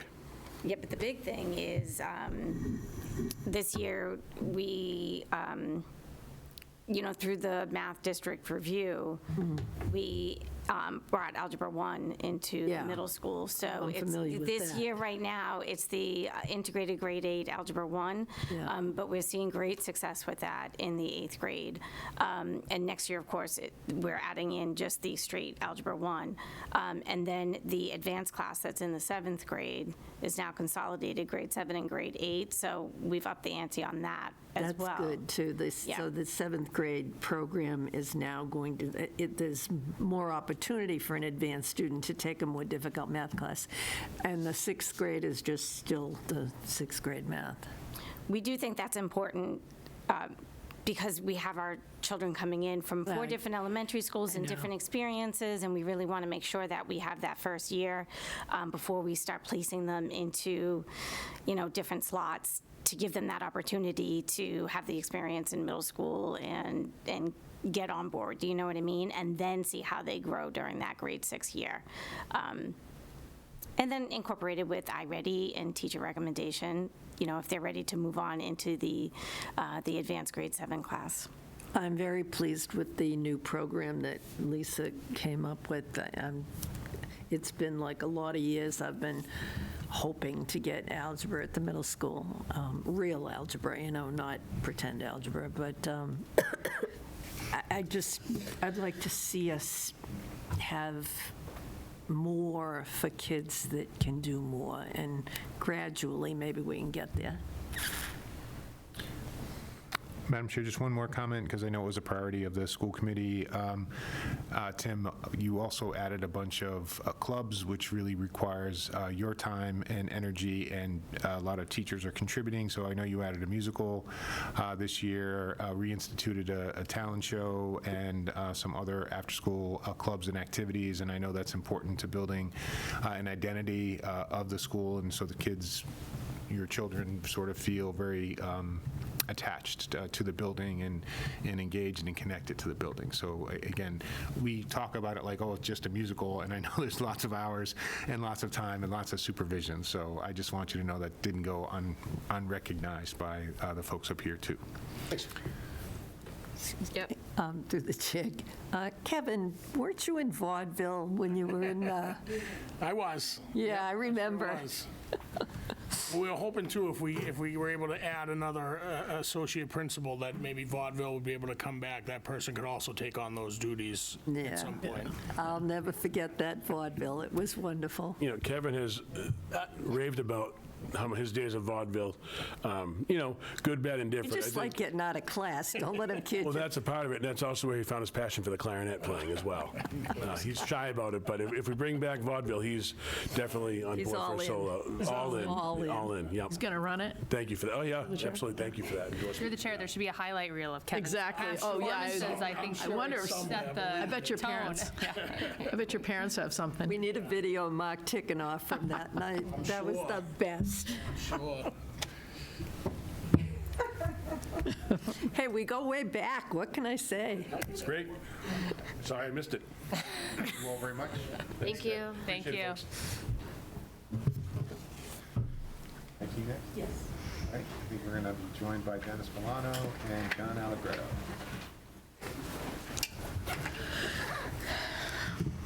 Thank you guys for coming out. Thank you all for coming out. Thank you. The IT budget starts on 110. Again, joined tonight by John Allegretto and Dennis Milano. So Thank you for having us. It's great to be here. Just like everyone else has said, I want to thank everyone. I was just saying to John in the back, been here 24 years, and I think John was in middle school. I was in stage crew. Stage crew in vaudeville. He was in when I vaudeville, started. too. Yeah, so we know vaudeville well. But you have every committee has been so generous and supportive. The community has been incredibly generous and supportive. So thank you for that. John and I also want to do something very quickly here. We want to thank somebody else who's not up here tonight, who has been here for many years, and that's Jose D'Souza. This is our first year organizing this, but Jose is still in Burlington. He's with the town IT department now, and actually working in partnership with John and Joe Bongiorno on this major town infrastructure update that we're doing right now. But Jose was here for many years. I don't know how many years, but many, almost as long as I've been here. And if you know Jose, he was always the first one in the morning. He was always the last one out in the evening. He was here nights and weekends, and just so many years of dedication to the schools. And I think our town and school partnership with IT is as strong as it's ever been, having Joe and John and Jose working together now from both sides. So, Really great. thank you. So we have our budget here. I know Ms. Kasha may go through some things, but I just want to quickly thank Fadine Satirial, who's not here, our amazing administrative assistant, and Ms. Kasha, because we went to Ms. Kasha to go through this, because John and I have been looking at this since July, and I think she thought we were going to spend 10 or 15 minutes in her office that day. And about 3 hours later, we left, because we had gone through really every line as John and I have been looking at everything IT related, everything technology related, for purchasing, seeing where there were holes, seeing where there was anything that we needed to update, trying to get everything in a sustainable plan for years to come. So do you want to go through some of these, or I can answer questions about them, or? Sure. So we had some of like the major increases were under our equipment. So over the past few years, we've been looking to sort of build all of our operational stuff into the operating budget so that we can avoid the situations where IT comes to me and says, oh, hey, all of our projectors are going to die next year. I need $100,000. So we've slowly been increasing some of these. So for instance, the refreshment for classroom projectors increased by $15,000 this year in order to get us up to a healthy level where we can continuously rotate and replenish those projectors without the need of a warrant article. And then also our a $15,000 for iPad cart refresh, which is on a cycle. I think Memorial is up this next year. Again, $28,000 for Apple TVs, and then printer replacements. This is one of those things where we didn't previously have these on here. In my discussions with John and Dennis, some of these printers are at end of life, and there's some security issues. Yeah, there's some vulnerabilities that we're going to... Some vulnerabilities that we're looking to address here. So we were trying to maybe fund this over like a 5-year period. In talking with Bob about warrant articles, and we'll touch on this later. We think we have just knowing that we have to make some reductions this year to operating, we think that we've been able to find a swap on one of our warrant articles to move that 20,000 over by us another year. But you'd see that come forward again next year for the printers, so we can get those up and running. I forget the number of printers that we were There's looking at. 125 in the district, but what John did is he worked and he went through, all the credit to John on this, to identify the ones that were most in need. Basically look at end of life, look at security patching, all of that, and identify, the first 5 that need to be replaced, the next 5, and we'll do that over a multi-year plan. And then some of the other things were just our contracted services, like our Google Workspace, our Mozile print management. So I'll talk about the Google one, because that was probably the largest increase, and this is something that's unfortunately out of our control. Google likes to change their pricing structure on schools pretty consistently, basically every few years. And this is affecting all districts in the country that are Google Workspace for Education districts, not just Burlington. They changed it dramatically, so this increase is over $18,000 in one fiscal year for no additional services. It's the same level of service for that increase. So it is something that we've been trying to work out, getting a multi-year contract and things like that, but we weren't able to do it under the previous pricing. And so it is something that all districts will deal with, but it is really our core foundation for communication. We use Gmail, Google Drive, Google Classroom, Google Docs at all grade levels in all schools. Those were basically the major areas that I wanted to touch on. I think you did have some additional new asks under your contracted services, if you want to touch on some of those. Yeah, so do you want to talk about Night and Bitwarden? Yeah, we had a couple, we are looking at a product called Night or Ninite that can kind of patch PCs remotely.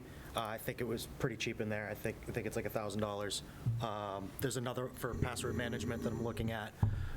All those are relatively inexpensive. Our big ask was the Google one and Mozile, which is what we use to manage our Macs, and now we actually allow our Macs to log in with our Google accounts. One of our big goals has been to try to have one account for everybody, so they log into all their stuff with one, and then secure that account. That's our big push. Yep. Yep. And Dennis and John, thank you for coming out. You have a warrant article. You had one sort of last year. We've built the sort of the teacher device through Mac 5-year rotation into the operating budget. We're looking to address the PC side of need, and again, slowly over time, probably bring that refresh in. I'm assuming that's roughly on the same 5-year. So when John and I went through all of the different pieces of IT, we identified, as Ms. Kosh said, printers were one major area, but PCs. So most of our instructional staff uses a MacBook, but we do have a couple hundred, I think it's PCs in the district. Those are in some high school labs, some high school carts, some front office folks, some administrative assistants, custodial, all use PCs. So we're not only MacBooks for all staff members. We have a large number of PCs still. So this plan that's in a warrant will get that up to where it needs to be, get those devices up to where they need to be, and then hopefully something we can work into a sustainable plan over several years like we did with the MacBooks. And then something else I asked through the chair again, Dennis and John and Bob to explore. Chair Gordon mentioned the bell-to-bell cell phone ban, and there's many different ways of doing that. Some are very human intensive, collecting devices, giving them back. There's also now new software programs. One of our neighboring districts, Watertown, is looking at something called Doorman. So it's possible where the student can actually retain their phone, still have use, Dennis, can still call 911. It can still be emergency calling, yes. They would not receive text messaging, and they would not have access to apps like social media apps, things like that, but it would still allow emergency calling. So again, that's a possibility, but there's no free lunch. That would mean that students would have to sign up for our app. And so imagine if you purchased a phone for your child, we're asking you to allow our app on your personal phone.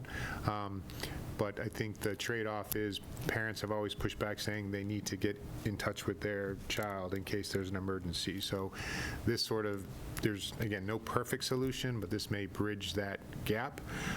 But again, it would require us to have access, this app installed on individual student phones. Is that correct? Yes, it wouldn't. It doesn't give John or I or our department any control over the phone. The phone just scans a QR code, and the app is a cloud-based service that puts the restriction down on the phone. So it's not something that we don't have access to anything on the phone. We don't see anything on the phone. It's just something that puts basically a restriction temporarily. Typically, districts will do it. Right now, there are many districts that are trying it, are doing it class by class. But if the bell-to-bell policy comes into place, it would basically be set, start first bell of the day, last bell of the day, and it would turn on and off. The big difference is most of the states and districts that have gone to these policies are using the pouches. There's a company called Yonder, which you'll hear a lot about, that it's a pouch, student puts the phone in, magnetically locks. And yes, it restricts access certainly for the whole school day, but as Dr. Conti said, that there's no communication able to happen there. And you also can't unlock that easily in case of emergency, where this product, you could take the restrictions off instantly via the web. So it allows some more flexibility. I was very impressed. We met with one of the founders of the company. I was very impressed with the product. So again, no recommendation, no solution yet, but we're looking at both sort of a physical way of implementing and a sort of a software-based way. And I'm assuming we're going to, if this legislation passes, which Chair Gordon, I think, feels is a priority, then we will have to talk about this later this spring or this summer in terms of how we implement and whether the state is going to support the implementation. So just, again, I sort of off topic, but I just wanted to say these guys are covering lots of ground for us. Go ahead. Go to Catherine. No, so I'm just guessing that we'll get presentations on each of these options so that we can make an educated decision with the pricing, et cetera. Yeah. And I have a lot of questions already. Yeah, so sorry. I do think that a lot of this will come from Mr. McMahon and Mr. Sullivan, obviously, because as principals of these schools, we're happy to talk about it from a technology standpoint. These ultimately are not necessarily technology solutions. This is a classroom management and security solution, so I think they'll be a big part of that conversation as well. I think what Dr. Conti is trying to say is that this will cost money, and when we get there, which is not tonight, we can talk about these. Any of those solutions will have a price, unfortunately, Yes. I know we're not getting there tonight, and I know it'll cost money, but whenever this comes up, I find myself getting very anxious, and for two reasons. I guess just intrinsically as a parent, grandparent, I don't like the idea that in an emergency my kid can't I think grab we're the shooting phone the and send messenger it. here. I don't Yeah, think I that the know, program I know, is going I to know. come from these folks. I just want them to know because they're doing a lot of the background planning. So that really makes me nervous. But aside from that, we also have kids who have medical issues that have to have their phones operational. That's one of the benefits. I know that's been addressed. Really quickly, that's one of the benefits to doorman, though. The pouches don't often allow that, obviously, so doorman does. That's So when you do all this hard work on these things, remember that I'm not the only parent in the world that's worried. I understand. Thanks. Sure. Happy to answer any of the questions about IT, or? Good. Thank you. Library's next, if you want to. I stay here for library. You can stay too, John. All right. So, Library's down by $35. yeah, so it's down by $35. Again, thank you to Fadine Satirial, who helps me with this every year. We've been doing this for many years together. Thank you to our amazing library team. Every year, I've told you this, I think every time I've been up here, library is interesting. You never really can exactly predict what supplies we need every year. Sometimes we need different things.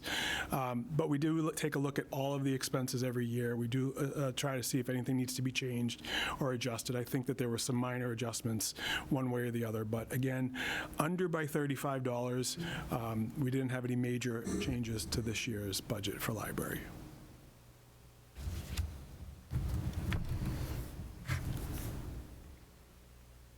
you here for health services too? That's not one of my teams. I have many teams, but that's actually not one of them. I didn't bring the esports trophy, though. I don't know if you've seen Gio Delgado. We haven't. I'll have to show you. Mr. Wong was so excited to bring our first esports national championship trophy, so we'll bring that up with Gio one of these days coming up soon. So. We'll schedule that, so we'll get that done. That's Mr. Wong and Mr. Hart would love to do that, I'm sure. They've done an amazing job with esports. So, again, thank you guys for coming out tonight, and we appreciate it. We're all set. Thank you. Thank you.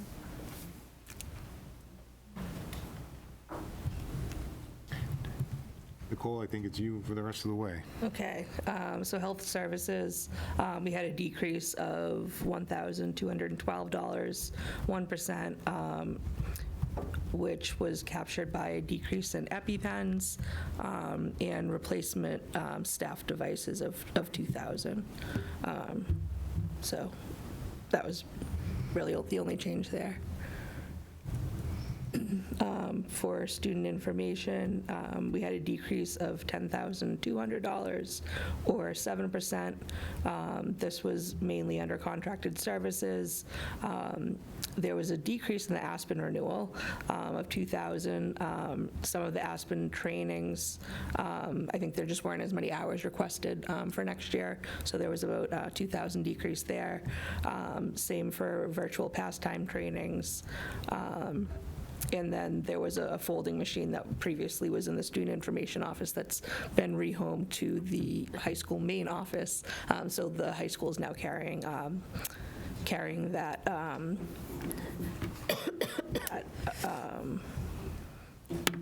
what is it? A maintenance contract. Then for ELL. Just one thing, again, not for tonight, just planting the seed. Aspen is our student information system. It's very comprehensive. It's how we keep track of almost everything. My belief is probably within the next 5 years, we're going to need to replace the student information system. So again, a much longer conversation, but we've had that system now for forever. So Since Elizabeth was in school through the so I think it's not being sustained in the same way. There's been lots of consolidation in that technical space. So just plant the seed. I'm sorry, Nicole. No. For ELL, we had a decrease of $1,016.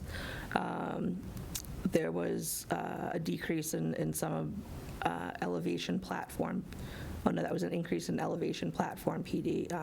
That was offset by some other areas that had decreased. For transportation, $59,149. So according to our current contract with the transportation company, our year-over-year increase is based on a consumer price index for the past 12 months. So that came in at 3.02%. So you're seeing around a 3% increase on transportation costs there. Do we have to pay for gas separately? I removed the fuel escalation charges from this contract because they were such a pain. Good job. The previous one, I ended up doing all the work on it, so. So we don't pay more for gas going up? We do not have any fuel adjustment clauses in this current contract. Nice job, Nicole. Bravo. Yeah. Custodial supplies increased by $20,000. Bob, if you want to. Through the chair. Really, you'll look at and you'll see four separate line items when it comes to operations and plant. One is custodial supplies, which is up $20,000. When you look at the next two line items, you'll see that they're down $23,000. I think what I've seen for the past few years is that the increase in paper goods, paper towels, toilet paper, tissues, et cetera, has risen. And there's been a need at the end of the year to look into the operations and plant budget to offset that a little bit. The reason that I'm seeing the reduction or able to give the reduction, I think, is strictly based on the support for warrant articles.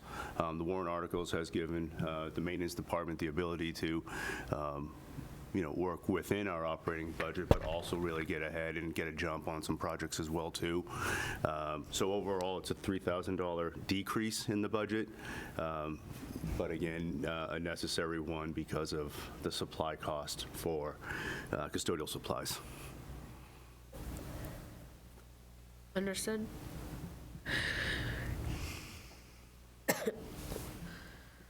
I think that's all we had Did tonight. you for cover, that was budgets. both operations and custodial? Yeah, there's Yep, 4 okay, line items. perfect for total. me. Thank you. Are you handing out something, Dr. Dundee, for the warrant article? I have something right here. Okay, I'll be right back. Okay. So we voted most of these last week, didn't we? Correct. I'll give an explanation as to why you have this, and of course, this is at the discretion of your committee to decide if there's movement on this or not.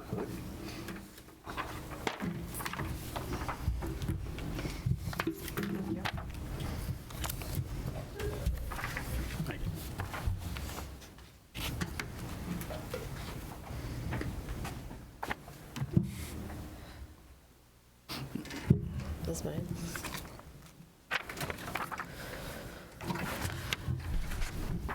So through the chair, the first one I'd like to focus on, if we could, there is a warrant article that this committee has already approved, and that is for system-wide staff in BHS computer science replacement.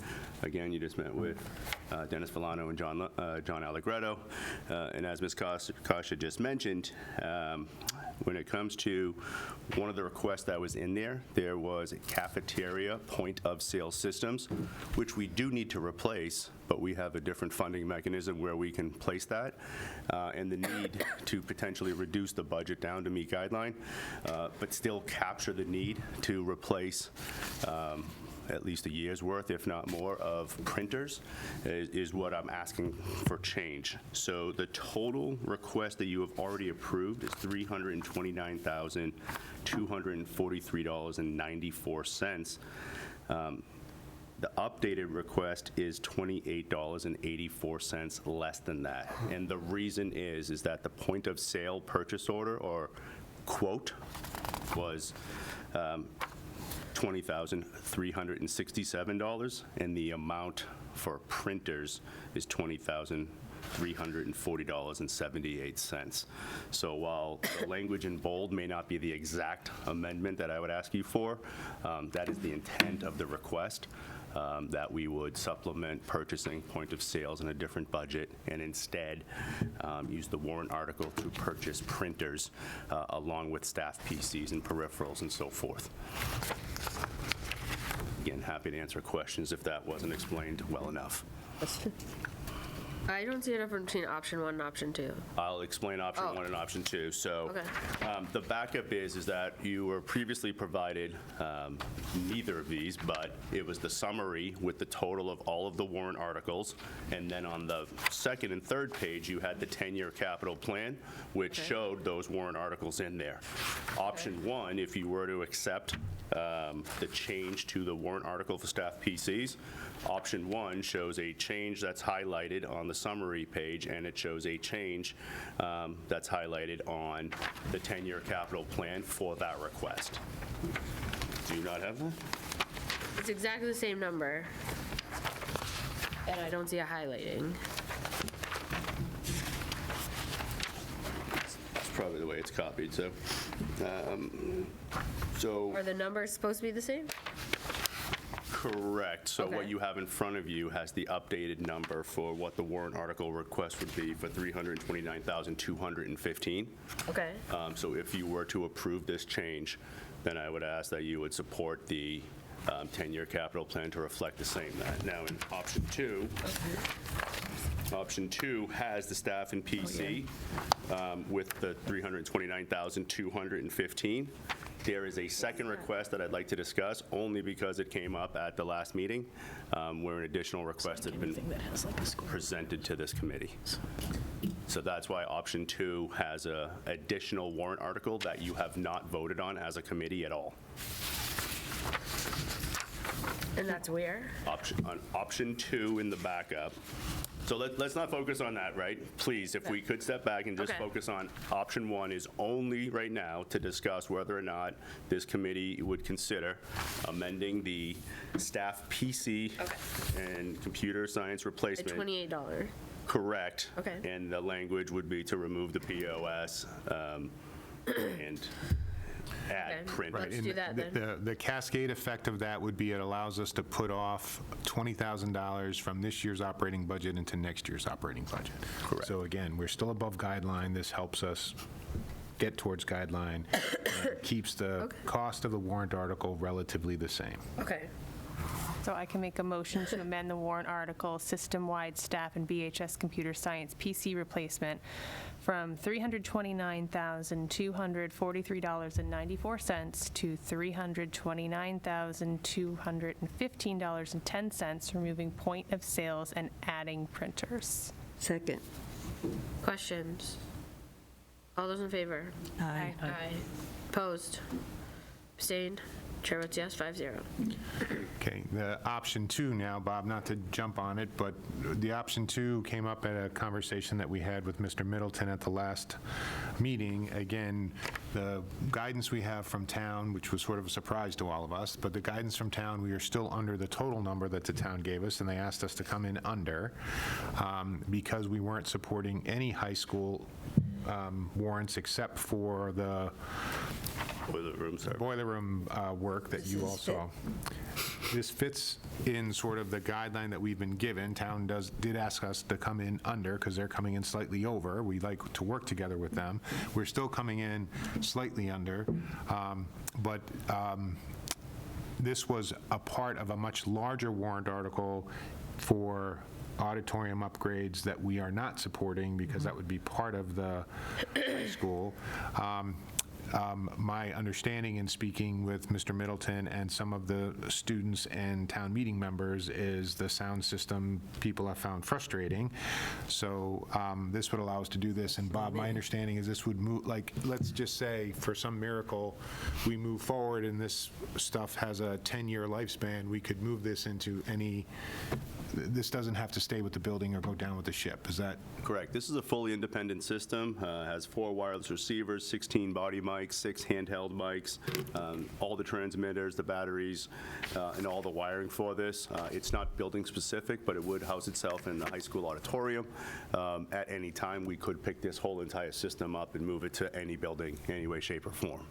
So I move to support a warrant article request for a wireless microphone system in the amount of $59,818.48. Second.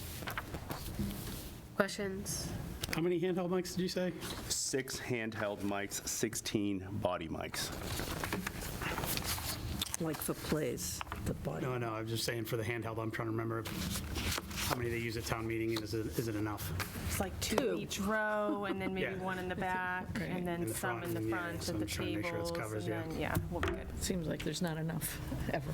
Is there an option to add additional handheld mics? How many are there? If we need them? 6. So one question at a time, yes. I don't mean to be rude, I'm sorry, I apologize. But yes, there are always the option to add additional mics.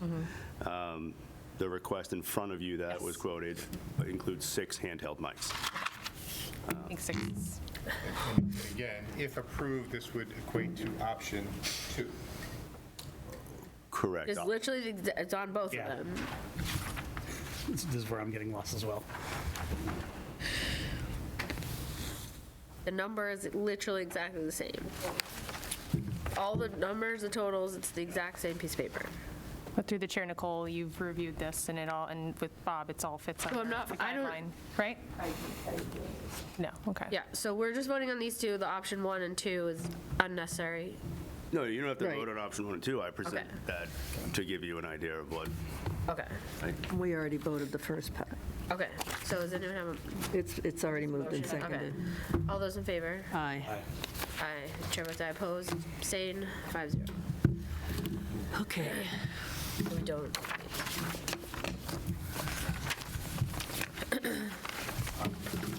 Again, Madam Chair, we had a conversation, I know it's getting late, but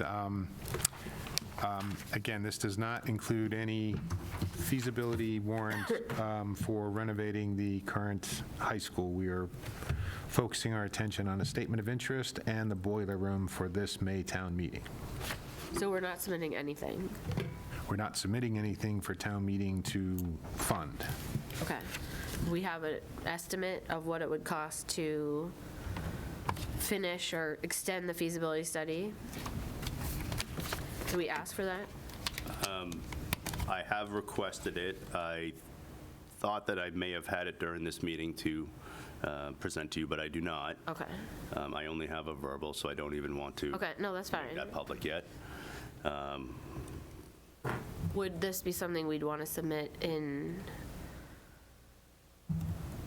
September? Possibly, Okay. absolutely. So I think we need to discuss that as a high school building committee, and then, but again, I just want to be. Are we going to get flack for it not being anywhere on anyone's radar is my concern? Because this just, I mean, we can sit and wait a year, but if we're not, even if, we've had this conversation, I think, before, even if MSBA miraculously comes in and saves us, the town still has to pass somewhere in the $300 million range.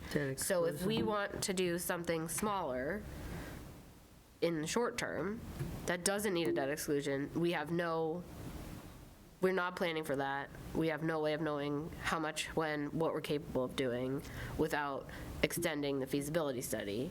And the longer we wait, the less relevant the money we've already spent becomes. We're okay with that. Yeah, again, you're absolutely factual in what you just stated. I think our focus through the building committee between now and April 17th is getting our statement of interest approved and submitted. And so I'm just making the committee aware that there's no additional feasibility study for a renovation plan for Burlington High School in a warrant that we are submitting or that you are even considering. So just trying to be clear. Okay. Through the chair, if we extended it, we would still have to start over if we were accepted to MSBA, right? So we might spend more money to extend it, but then if we are accepted, we're going to just, that. If we're accepted into MSBA for a full school, we would still probably go 2 years into design, put it in front of the town, and ask them for another $400 million. If that doesn't pass, which I have honestly no faith it would, even with MSBA money, we're still looking at 300, we're still looking at debt exclusion, still looking at bare minimum 200 million, which would still have to go to a debt exclusion. So we would lose, at that point, 4 or 5 years without having a plan to do any sort of smaller scale project like replacing science, et cetera. Are we on the Through high the school chair. building So committee? we have discussed in our meeting that we're going to possibly have a subcommittee of the subcommittee to do exactly what you're saying. Okay. Looking at a phased plan. Okay. But right now, we want to finish and focus the SOI because that was loud and clear that people want us to reapply for MSBA, and I agree, while we have this one project going on, the hopes aren't that high, but that's what we focused on right now. And then the next time we meet, we're going to discuss possibly the subcommittee of the subcommittee to do something as you were discussing. And we can then hopefully by then have the final number or quote of something like through our architect that we had before on some sort of a phased program. So it's not that there's no plan, it's just that we're doing things one thing at a time and focusing on the one thing at a time. But I'm concerned we bring something to town meeting off warrant cycle without warning, that we get the hand slap that we usually get for not planning ahead, et cetera. Like, I don't see it on this, it's not on this plan, right? Because it's a perfect vehicle to do that. Well, comment on that? Yeah. When we first introduced the warrant articles, myself, or when I introduced them, there was a placeholder for a feasibility study on here, and I believe that this committee and also the BHS SBC had made the recommendation to not support that moving forward and to invest into the statement of interest. So that, along with the request for a $333 million high school, was removed from the warrant article list. If I misunderstood that, or if that was not the direction, but I believe at the time it was, which is why I removed it from the warrant article request in front of you. I mean, I support moving the 300 million off. I think my understanding was we didn't need a whole $1.5 million, and we would get a quote from Taipei, Durham Whittier, et cetera, to see where we could go. That is where it was left off, exactly that. So is there a place to put it so that we can get the money when we need it and not put it off an entire year? not sure I understand that question. Not within the funding that the town has told us to work under. We'd have to remove probably about at least $500,000 from the request that you're currently making. Again, we could do that. You could take off the high school work and some of the other warrant articles that you have prioritized. I do think that wasn't the direction that we were given, but again, we could also add the warrant as an add and not have a funding source, and just to have the discussion. But I think we would certainly want to talk to Mr. Denizio about what your intentions are, because I think we typically work within the guardrails or the guidelines that they provide us. So I think those would be the two pathways that we would have to move forward, either, again, reducing your requests that you've already approved, which is fine. You would just need to, you would see those requests again probably next year, because they're part of our 10-year plan. Or we could put it on there, or even include it as a point of discussion, I think. And so, I mean, I'm open, if no one else here wants to do that, that's fine, I'm alone on that. But I think historically, we've put feasibility studies outside of our normal guideline. So again, it wouldn't be, if it's not $1.5 million, we can wait for a quote. But I would think the town meeting would want to see that at some point if we're going to ask for it. If we're not asking for it for a year, then we're not asking for it for a year. But again, I don't want to be us not putting it on here and hoping it goes away. Jeremy. Through the chair. So if I can make a suggestion, maybe we get with Ways and Means, kind of looking a little more closely at what fits into the debt ceiling and debt capacity, bring that back to the school building committee. That'll help scope the work a little bit that we're trying to get a quote on, just to kind of look at that so we base it a little bit in the bounds that we're kind of living in. Go ahead. This is a combination of my opinion and my understanding of what the high school building committee is going towards, based on comments made. I think it's the sentiment of the committee to work on the statement of interest to MSBA, and I think a lot of people on the committee felt that we needed a step back. We needed to wait a little while. And if we do the statement of interest and we wait, we will hear in December whether or not we have been accepted. And sure, the chances are we won't be, but there's always a possibility. And then whatever decision, whether it's that we got accepted and we need feasibility money, or whether we didn't get accepted, what? Cheyenne. Oh, then I think it's not until next May that next year at this time, that we look at asking for that money. Personally, I think everybody just needs a breather on this until we figure it out. Cheyenne? Through the chair, thank you. I'm not sure, is there something you would need us to do through Ways and Means? Not yet. Not until we figure it out. Right. Sure. Hi, Cheyenne. I think we can clean this up because we still have the high school on here, and I have $1.5 million for Pine Glen feasibility study in 2 years. So, that can be moved. Yeah, like I said, maybe we put. Right, maybe prioritize which one and go from there. We don't vote on this, do we? This 10-year plan here? No, okay. All right, I want to keep moving. We only vote on it if we're going to present it to someone. Okay. We are done with the warrant articles, correct? Yep. Okay.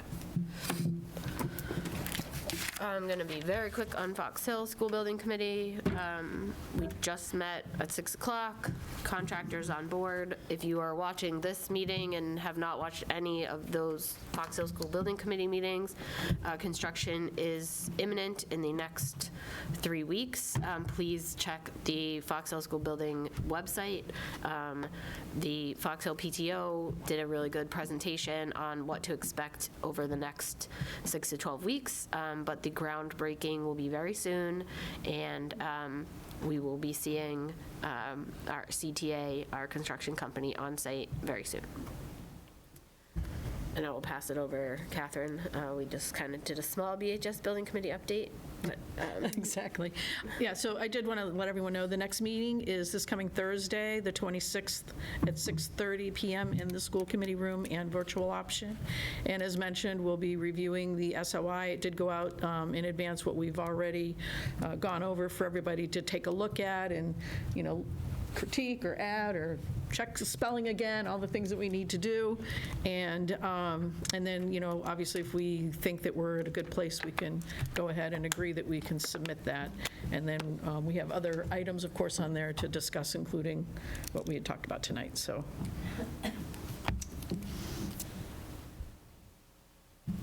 Right. Bob, facilities, anything? I think Chair Gordon stole my thunder discussing the supplemental grant for the replacement of the generator at Memorial. We're still not through that bidding process, so thanks, Ms. Kasha, on that, but hopefully we will have somebody that will come in with a reasonable price that we can award it to shortly. Again, as Mr. Brooks mentioned, we still have the Marshall Simons field out to bid right now. And again, hopefully we will have many people come back with respectable quotes. Hopefully, I look forward to updating this committee again soon. That's about it. Thanks. Nothing to update on transportation. All right. Any new old business? Just one parting comment. Sure. Bike rack at Pine Glen got creamed with the snowstorm, so if we could maybe, I don't know, get someone out there to unmangle that thing or something. Unmangle.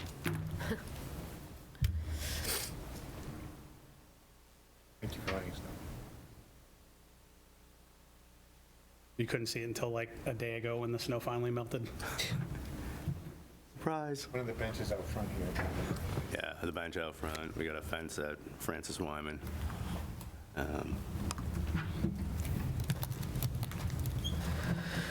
right. I think we have to vote to move into public hearing on school choice. I move we open a public hearing on school choice. Second. Mr. Brooks? Aye. Ms. Bond? Aye. Ms. Monica? Yes. Chair votes aye. We are in public hearing for school choice 2026, 2027. Do you have anyone on the phone who would like to speak about school choice? Oh, There is are that a comment? Nope. Oh, okay. There are no hands raised. Okay. Vote to close. Motion to close the public hearing. Second. Mr. Brooks? Aye. Ms. Novichok? Yes. Ms. Bond? Aye. Ms. Monaco? Yes. Chair votes aye. Public hearing is closed. Meeting. So Anyone? We need a school choice motion, or you already did We that? still need to vote on this? Yes. Oh, it just says the public hearing. Okay.